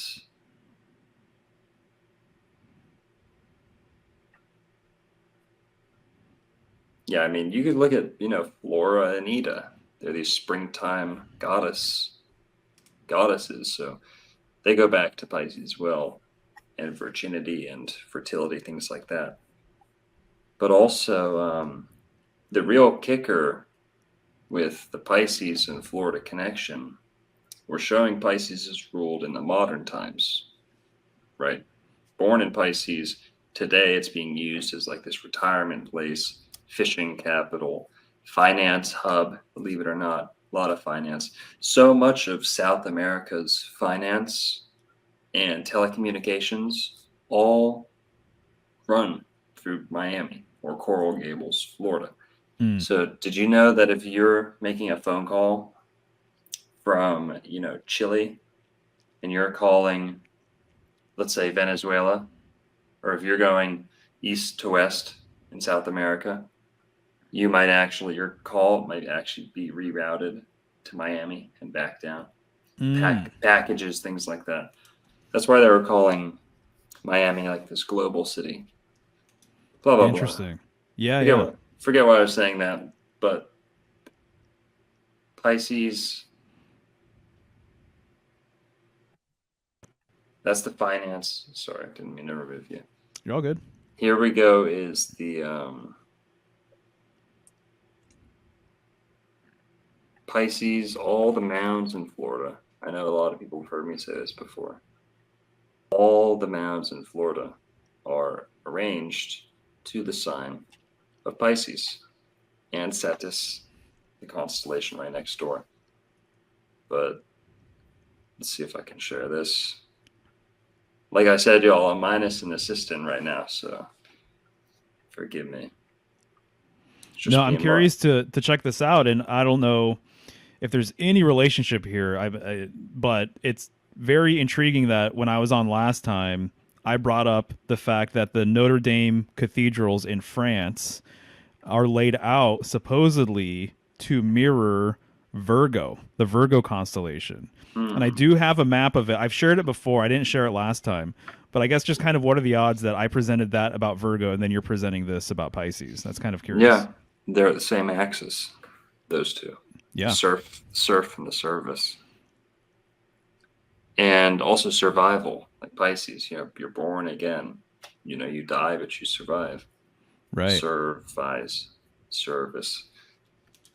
So here, sight marks stars of Cetus. And this list goes on and on and on. I might have to pull up another list, but this is only like the tip of the iceberg. Ancient Florida mound sites mark stars of Cetus. So this is the macro, meaning if we're looking at the whole state of Florida, they've aligned all these different sites across the state to a grand picture of Pisces, the alignments of the stars over the mound sites. That's the macro. Now let's look at the micro. This is just one mound in Florida. Rawlins Shell Ring topographic map. Select highlights in the corresponding stars at the fishtails in Pisces. The Rawlins, so this is Florida, right? It's got to be Florida. Oh, it could be Alabama. But that was West Florida back in the day anyway. But it doesn't matter. This one's Florida. This is the Tomoka Mound.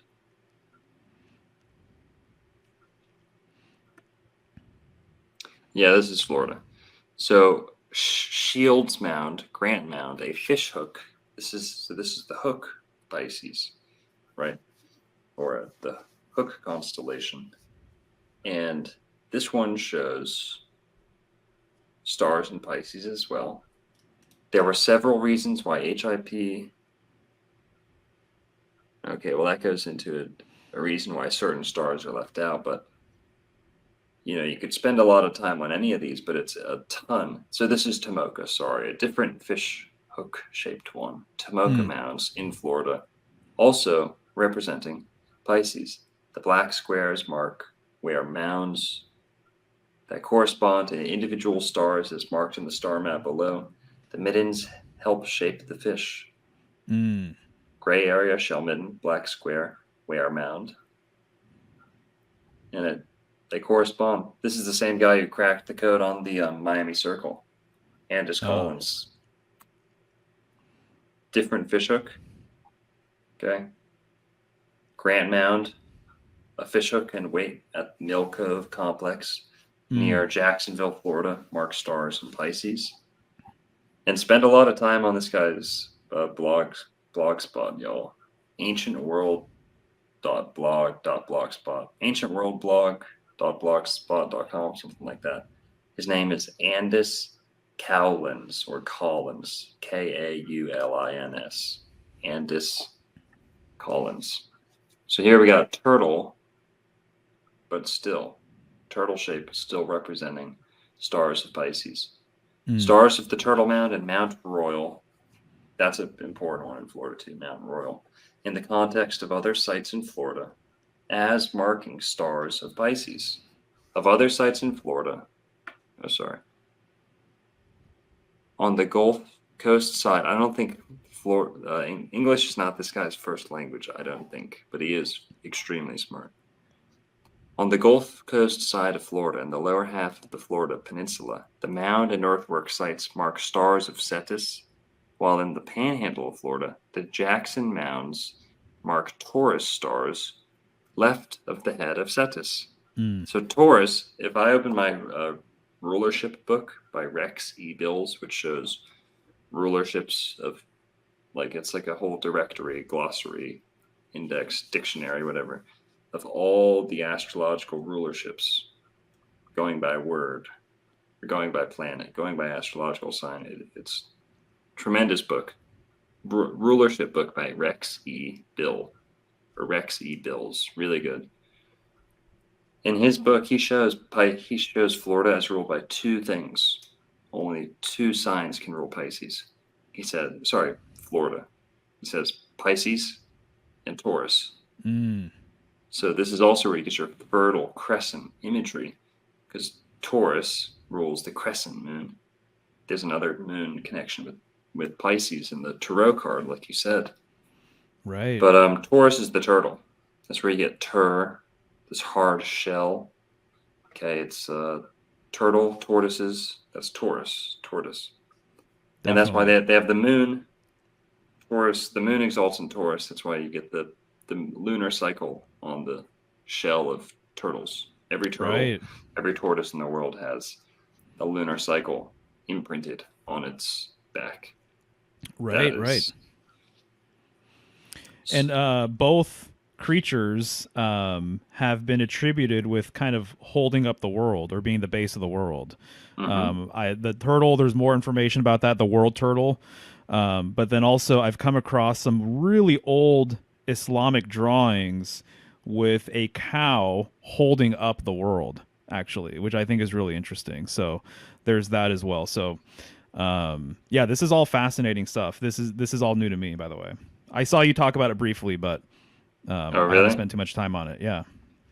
Okay. Also, you got your bog bodies in Florida. Some of the oldest Hmm. burials in the Americas submerged, right? This like Florida's famous for having an ancient what they're calling an ancient mortuary cult or water mortuary cult, sorry, like burials in the swamp.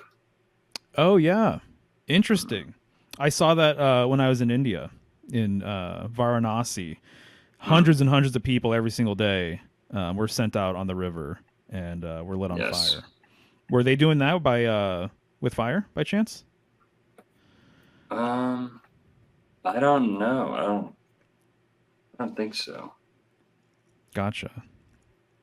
Well, I have to say the death thing is interesting too because a lot of very influential death metal came out of Florida and Really? continues to be. Yeah, Florida has a really interesting metal scene, and so even there's I a didn't know band that. called Death, and that's where death metal was coined, was this band. And if I'm not mistaken, they're from Florida. They created the genre essentially, or kind of evolved metal. And then ever since then, a lot of the most extreme forms of metal have come out of Florida. They have a really potent scene over there for some reason. Hmm. So, I but death metal of all things. I know Ghost Main is from my the town that I'm in right now, Oh, is that right? Lake Worth, Florida. Yeah, Gotcha, gotcha. Right on. he sucks. I don't like him. But, so this is Cetus also. This is Big Mound Hmm. City. Look it up. This is like the what do they call it? Gobleteki. Yeah. I don't know how to say it. Gobble gobble turkey, whatever. Yeah. And this is like the Florida Stonehenge. Miami Circle is Florida Stonehenge, I guess. But Big Mound City is like the mother lode of equinoctial alignments, solstitial alignments. It's crazy. Each one of these lines and loops and kind of heads is a different, either a lunar axis where something's crossing or Mm. they're measuring something, and every straight line you see is some form of measurement or casting or alignment with stars that are either going to rise or see. There's multiple dimensions. That's why it's hard for me to talk about. There's multiple dimensions to this, all these alignments. Remember, we zoomed out in the whole state, and it was alignments. Then you zoom in on one of these sites, and each of these black dots is a central, a prominent mound corresponding straight along to a star. Mm. Well, then within that alignment, each of these lines corresponds to an equinoctial or lunar, max lunar, I forget what they call them. We're going to see. So this is Fort Center. Okay, it's a gravy overload, honestly. Here we go. Equinox, lunar max, and solstice. Mm. Meaning this is the farthest that the moon swings at one time a year, and then on the other side, that's the farthest it swings, and it stays between those two. So that's lunar max. Equinox is the blue line, self-explanatory. Red line's the solstice. All the way on the left there, and I think these are all Fort Center. Mm. Or Big Mound City. Big Mound City and Fort Center, we're going to see is a similar site. And these are marked to the sign of Pisces, if not Cetus, which is right next to Pisces, which is the whale, by the way, like Jonah getting eaten by the whale Right. or the fish. Now, let's look at, not only are they all aligned to Pisces, okay, when we look at one of these sites, the kind of the one that's most in the center of the state, Big Mound City, it is aligned within itself to all the other sites. They all point to this one, according to one of these already laid down lines within the complex. So this thing is aligned to all these other sites. Here we can see like this, all the Wow. different sites. Big, massive planning. The scale of, correspondence from one side of the state to another to get all Yeah, this it's done. huge. And they're Totally. terraforming this place. So, can you scroll up a little bit? Sure. So that vertical line just below the mound, that circle, right on image A. So that's a north-south line. Is basically essentially kind of. So Yes. it says, right? Looks like it. There's a number of myths about older emperors and clans having a road north, and that they actually considered it to be kind of the road to heaven sort of thing. And so sometimes they would have processions, funerary sort of things going on with this road to the north. And so I've come across different things, either like a dwelling, like a castle or a fortress or a pyramid or something, having a road south of it going north to the pyramid, or from the pyramid going north as well, which I think is interesting. So just kind of picking that up right there. I wonder, how long of a distance do you think that is? That little... This is a couple hundred yards across, so I don't know. Okay. I can look it up. I'll look up how You don't big. have to. I'm just curious if you know Oh, off the top of your head I or wanna around. know. Right on. I want to know. Yeah. Big Man city size. It's 340 acres is kind of the thing we're looking at. Okay. So that could be really huge. But let me see how big the actual lines are. 23 mounds in 143 acres. So they're saying 340. But here, let's go. Boom, I'm going to pull this up so everyone can see. Yeah, sure.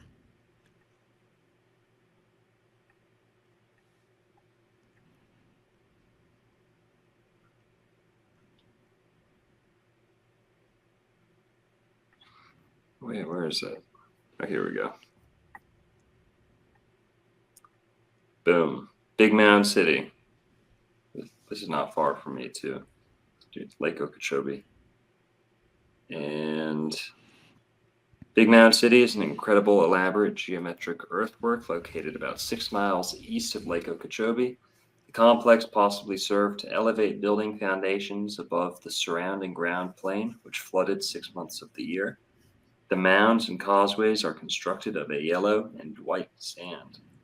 The large semicircular embankment measures 1,520 feet in diameter. There are 5 circular mounds within the central enclosure, all measuring around 9 feet in height. 8 conical trunket mounds are connected to the embankment by radial causeways. The largest mound measures 220 feet in diameter at its base and reaches 25 feet high. The walls of the causeway are an incredible 9 feet high. Location, Indiantown, Florida. Date, they're saying 500 BC to 1650 AD. Come on. 1650 AD? When people are already... That's probably usage, not construction. Builders, Calusa. Dimensions, largest mound, 225, like we said. 220 feet in diameter, 25 feet high. So that's a good idea of how big they are. I said a couple hundred yards. It's more like 500 yards, I guess, right? 500 times 3. Right. So They're huge. Yeah, to say the least. Got it, yeah. You can see them from a plane. Right. So just a very direct question, I suppose, because I know people who feel differently. Do you incorporate the precession of the equinoxes into your research? You've probably mentioned it before. Of course, yeah. You know, the zodiac processes. Nothing to be taken aback by, because that's the fundamental misunderstanding of tropical astrology, Mm-hmm. is that it is somehow forgetting to accommodate, forgetting to allow for precession, or that it's neglecting precession. Could not be further from the truth. Tropical astrology very well knows what the precession of the equinoxes is. It's not avoiding them. It's not incorrect. It hasn't Mm-hmm. mistakenly forgotten to keep up. It is perfectly in tune because it is tuned to the ecliptic, right? Now, not to go on too much about that, but what were we talking about? The year? I just asked if you include precession into your work. Yes. Okay. So Vedic astrology, Yadish, sidereal, blah, blah, blah, whatever term you're going to go with, if we're saying that we have to accommodate for precession, now the Eastern astrology uses real-time position of the stars, constellations. Okay. That's different. They're going for real-time locations of the planets against the real-time location of the stars. And that's very good, especially for planning ahead and choosing auspicious times for good dates. Now, why is it not correct or not a correction of Western astrology? Because tropical Western astrology, like I said, knows of precession, but why we have been convinced that Western astrology does not accommodate for precession. You'll hear all these people. You know how many people will come into the bookstore and just casually say, well, astrology is fake because the constellations have shifted in the 4,000 years since astrology was invented. That's where they go wrong, is they foolishly assume, as Aries would, that astrology was created in the sign of Aries, in the age of Aries, that it was invented by man in the age of Aries. Now, we've shown on this channel, and other people have shown, God created astrology and the zodiac well before he created man. So the zodiac is not a creation of man's mind, his imagination. It's not a sub-creation of God's greater creation. It is woven into the greater creation of God. So the Lord intended for astrology to exist. And when he did so, the ages have been spinning for a long, long time. Our recorded history only goes back about 6,000 years. Now, civilization, recorded history.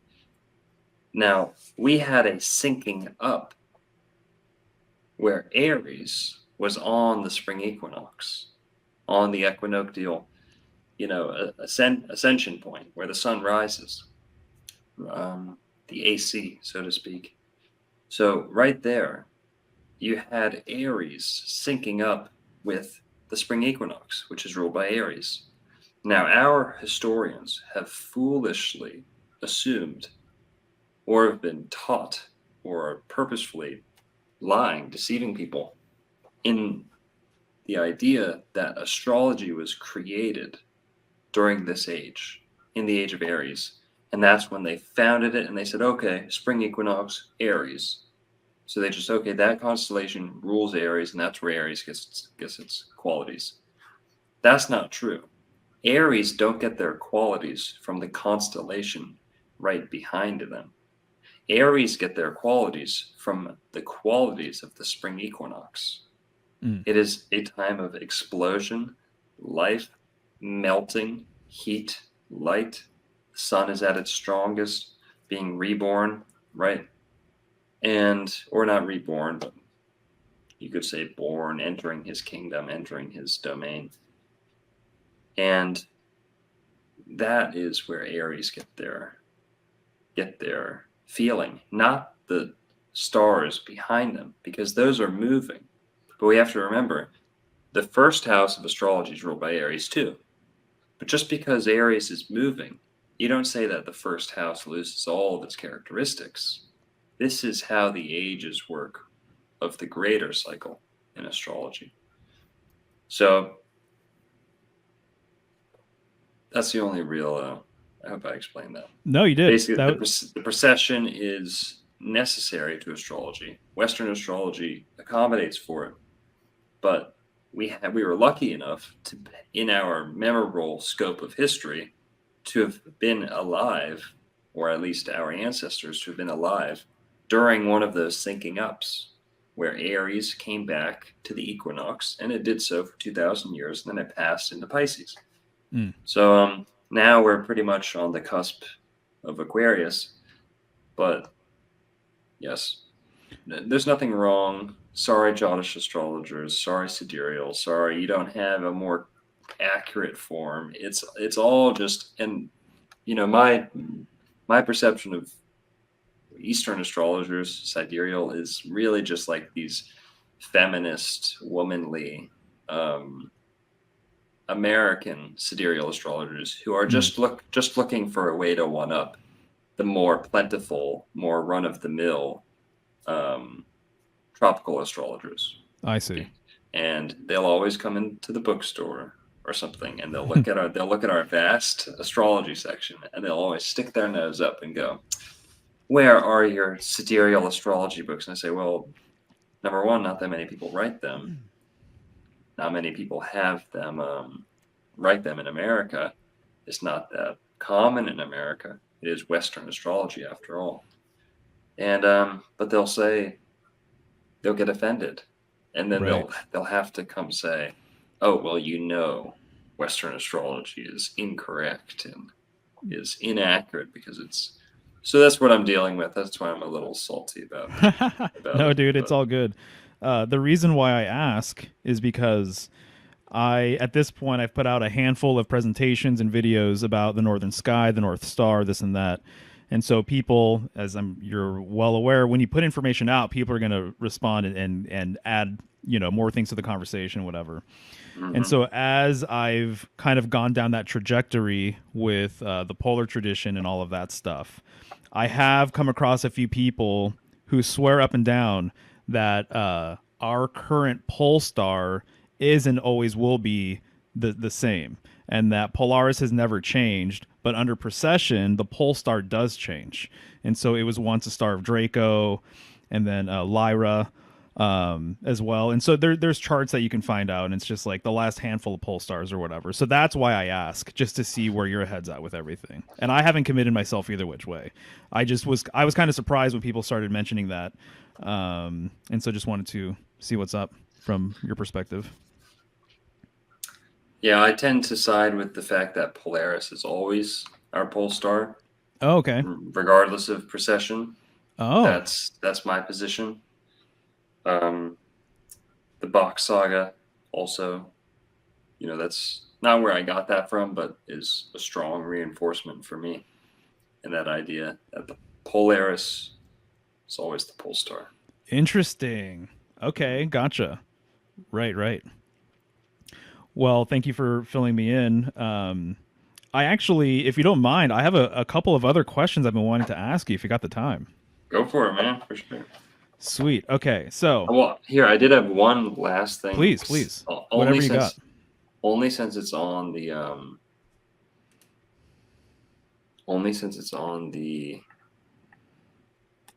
thumbnail, I really wanted to show. Have you heard of Shark Mound in Bimini? No. Okay, well, that's what I put on the thumbnail. Let's see if I can do this. I've never opened the map. I didn't know that was the name, but I am aware now. Yeah. Shark. Well, I've seen you've talked about it before, right? Mm-hmm. A little bit. Yeah. So here, let's see if I can present. Cool. And you want to just give me one quick minute while I go to the bathroom? Dude, go for it, man. All right, dude. I'll be right back. Go for it. Take your time. Gonna go take a piss. Take a Pisces, right? Gotta go drain the main vein, the Venus, Venus networks, right? So here, let's look at, oh shit, fuck, exposed. This is like getting caught looking at porn. I was looking at, I had San Francisco up on my maps, but here, let's look at, what's this place called? Shark Man. Well, let's just look at Bimini first, since Mario's going to come back. If we look at Bimini, Bimini is kind of the closest Bahamas is the closest Bahama island to Florida. I don't know if that's for sure, but you know, from this perspective, let's see. Can you see what I'm looking at? Yes, you can. Okay, good. Perfect. So Bimini is right there. You see Bimini. Back with us, Mario? Yes, I am. Shell, yeah, man. So here's Florida. Here's Bimini right here. This little purple. These islands right here. So I might be able to find it without even searching. I better be, because I've looked at it so much. Yeah, I think it's right over here. No, I'm going to have to look it up. So still Florida, you know, people always draw these rigid boundaries inside their minds when it comes to the difference between Florida and Bimini. You know, especially when it comes to Atlantis, people say like, no, Bimini's Atlantis. No, Florida's Atlantis. No, Bimini. How can it not be both? You know, if you're telling me there's a great empire on one of these, but not the other, you're out of your mind. So here we have Shark Mound, Bimini. Some people used to call this Fish Mound. Originally, when they made a documentary off of it in the 80s, they called this Fish Mound. They kind of have since realized that it's the dorsal fin. You guys can see my cursor. Yeah. Right here, dorsal fin. Then over here, there's, I don't know what they call those fins, but up by the front on the abdomen, you have one of these fins. And some people have said it's a whale. Some people have said it's a fish. But the way this flays out, it's either a whale or a shark, in my opinion. And it's there. Could also be a tuna. Could be a big fish. You know, like I said, they used to call it Fish Mound. Used to call it Shark Mound. Let's see. It's pointing down, just like Florida. It's almost at the same exact angle as Florida, orientated almost north-south. See this? Yeah. So let me give you one of my ideas on this. Allegedly, there's a cat and something like an owl and an alligator nearby on this island, somewhere around here. Geoglyphs. I think you'd call this a geoglyph. But if we zoom out, here's my take on this. What if these are age markers? Age markers. Like, you know, have you ever seen a field? Like when someone's sighting in a cannon or something? They'll put different symbols, like 100 yards out, 200 yards out, 300 yards out. What if this is like a depth gauge? Where if you can see the fish, you're in the age of Pisces. Rest assured. You know what I mean? Because the sea level's fixed at that. If it's low and you can see the ram, this is just my imagination. Wow. Like I said, they already do know that there's some other animals. I don't know what the difference in elevation is, but I know that this is the most prominent one. Is the fish, the shark, and well, yeah, that's it. That's an intriguing thought. That's what's on the thumbnail, guys. If you're wondering. technically the Bahamas, but Right. And then I'm just noticing now arc within shark. That's mm. interesting. Yeah, it's also Bimini. Dude, huge old world language connection here. Guess what Bimini means? Twin islands. Two islands. That's supposed to be a Lucayan word, a native, like Bahamas word. Bimini means two or twin by mini. Mm. That's Gemini. Yeah, yeah. Gemini. That's the Totally. twins, and Gemini, meaning small or yeah. But Right, right, here, right. so yeah, man, you wanted to ask something? Yeah, few questions. So, it's really interesting the fact that Florida is a peninsula and all of the phallic polar stuff that I feel like I'm picking up with your research. Do you think, to me, a peninsula would just be an ideal place to set up shop, like regardless, right? Mm-hmm. And Dylan Sicoscio, who you've had on before, he really gets into a lot of Italian stuff and Etruscan stuff and everything Yeah. else. It also being a peninsula, right? And so, there's a reverence for the peninsula, I think, by the nature of how it's designed, what you can do with it, the abundance of water, all of these different types of things. It seems to me at one point I was watching your stuff and then his stuff, and I was thinking about peninsulas and the phallic nature of them. And if there was like a peninsula empire or peninsula sort of like specific reverence where like people must have looked for them and correspond in some of this polar tradition stuff along with it, just by the nature of how they're shaped or something. Do you have anything to say about that by chance? I absolutely do it. The one of them's a little goofy. I'm looking for it right now. Here I can show you this. Yeah, you're not the first one to pick up on this. It's a great connection though. Boom. So this is kind of like a little joke.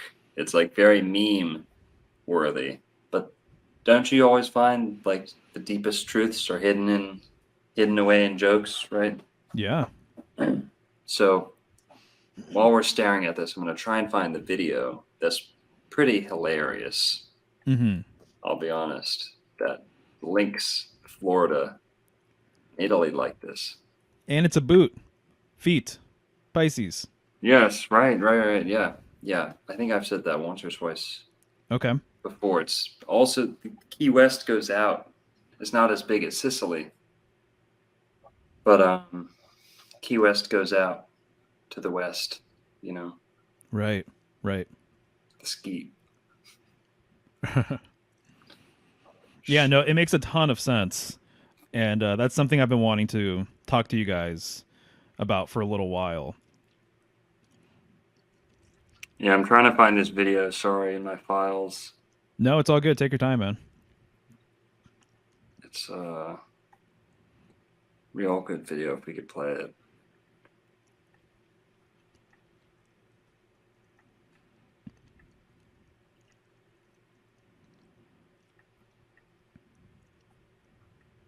Don't want to be wasting time, but Well, then it gets me curious if there are other peninsulas that have had similar sorts of symbols associated with it that I'm picking up and you guys are putting out there. yeah. So I mean, I'll just say, Scandinavia itself is somewhat of a peninsula, and that's Finland. Finland is, like I said, fin equals pin. Mm-hmm. That fin, FP, same word, PH equals pho. So the pho sound.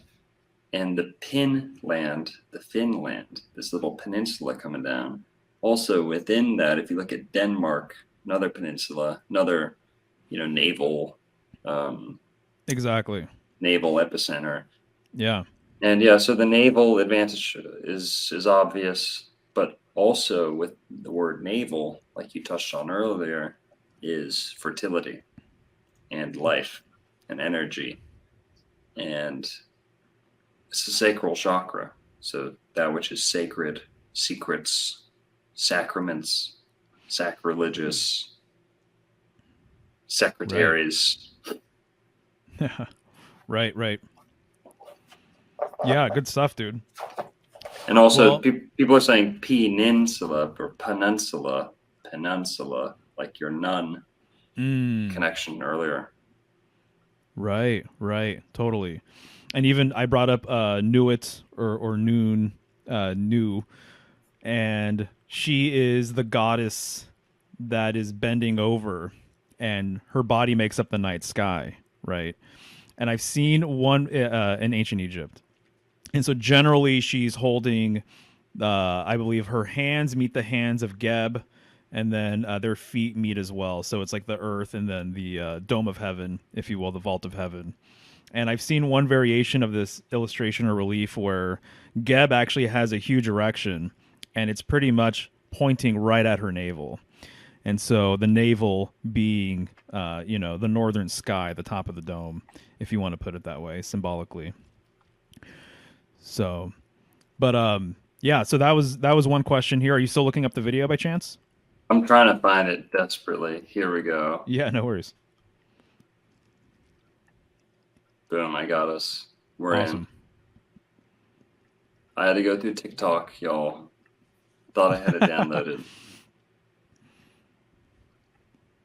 Boom.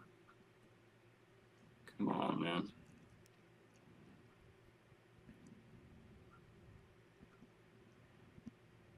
Oh, wait, no, that's not it. That's just someone else remarking on the...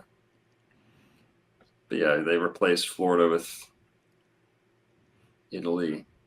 Come on. Please be it. Nope. Nope. All right. It's all good, dude. My bad. No. Yeah, no wrong worries. one. But yeah, there's a funny one. They're playing like Italian music, and they go through like Ron DeSantis being Italian, and then all the cities that are in different cities. I've shown it on the live stream once before, so Gotcha. forgive me. Interesting. And then the last thing I wanted to bring up, did anyone with the hydrogen conversation, I did not see the whole entire thing. I caught most of it. Did anyone bring up the potential Draco correspondence with your high dragon of the north? No? High dragon, Draco, in the northern sky, which goes around the world axis, which goes around the pole star, and then hydrogen being the first element, and the number one itself, to me, I think it really just goes back to the world axis. So when you put out high dragon, I was like, well, that's the highest dragon I know of personally, up in the northern sky there. So just something that I wanted to mention. Shy, man. We should like I said, we got to do that elemental table. You're the guy I want to do that one with. Cool, man. Awesome, Elements. dude. I'm into it. And go through all the etymology and a little bit more. Cool. Down with that? Next time we get together? Yeah, let's do it. Table of elements. All right. Sweet. Chill, yeah. Well, thanks for having me on, man. This was fun. For sure, man. So, if we're good to wind it down here, I got another. Sorry, I didn't see this one. Tippecanoe Herbs. Thanks for the $10. Great presentation, gents. Thank Nice. you, man. Kyle's Appreciate a homie. He is an excellent herbalist, so he really knows his stuff, man, and he knows the like folklore and mythology of certain herbs, a lot of herbs actually. So he's a good one to have around. Herbs, man. Herbs are, people are always like, why is it called history? Can it be herstory? It's like, no, just stay in your lane. Okay. We're not going to try and take over herbs, because that's clearly a feminine art, and a feminine science, and corresponding to the earth, which is also hearth, the earth, her goddess mother. So herbology, that's, properly a feminine thing. In history, that's a masculine thing. People shouldn't get offended by the English language. You have to be careful we don't flush it down the drain, Right. Yeah, I hear you, dude. But Mario, man, let me pull up your channel before we Cool. sign off. Right on. Thanks. Show you. Be off. Symbolic Studies. Great YouTube channel. Great Instagram as well. And Much appreciated. boom, the SS, y'all. Go join the SS. Sub up. Totally. Well, yeah, many thanks. And if people are interested in some of the other stuff I have going on, you can find my links for everything at symbolicstudies.com as well. So if that's easier for people, feel free. Symbolicstudies.com. Yeah. Boom. There it is. Get them up. That's right. Shall you, man? Well, thanks for joining us, Mario. Sweet, dude. It was a pleasure. Until next time. And yeah, I'm looking forward to it, and continue just all of your awesome work. It's really fun to watch and just see your trajectory with everything. So I'm getting a lot out of it. You know, there's certain people that put out content or whatever, and I don't necessarily feel like going down their rabbit holes. It might be really interesting, it might be accurate, it might be all these different things, but there's like there's lacking some sort of like genuine interest or like heart connection or something along those lines. I don't know quite what it is, but the rabbit holes that you go down and you explore, to me, they're just right up my alley. So, and it's not anything too like I wasn't thinking about anchors recently or whatever, but your presentation style and just your weaving ability and all of that stuff is just it's just a good time, man. So Thank you, man. Really appreciate that. yeah, you got Nice it. you. And you're a Pisces too, aren't you? No, I'm a Cancer. I'm a water sign, Cancer. bro. Shit, how did I forget that? Yeah, Well, no still big connection there because Cancer also has both ruled by Enki. So Enki, Neptune, Mm. Pisces, we showed with the anchor and the dragon, but Cancer has anchor, Mm. anchor, Mhm, and mhm. if Gemini rules questions, inquiry, and Cancer rules the answers. Right, next sign over, right, next in sequence. But yeah, man, Totally, thanks for joining us, dude. You got one last thing. I just have to mention it, and I Hit read me. it somewhere, and I wish I can recall where I read it. Basically linking Polaris with being an anchor star.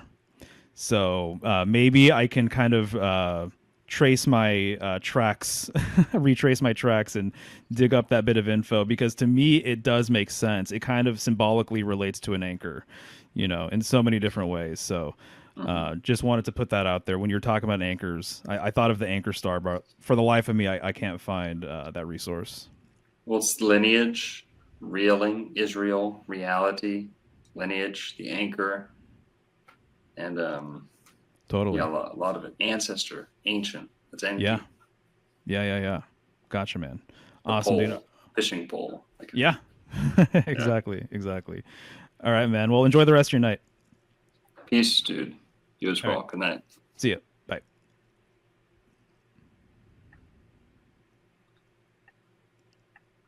Oh wait, we got another tip. Oh, Jared Pratt, thanks for the $10, dude. Appreciate thank you, it. Jared. You're awesome. Signing off. Good night. See ya.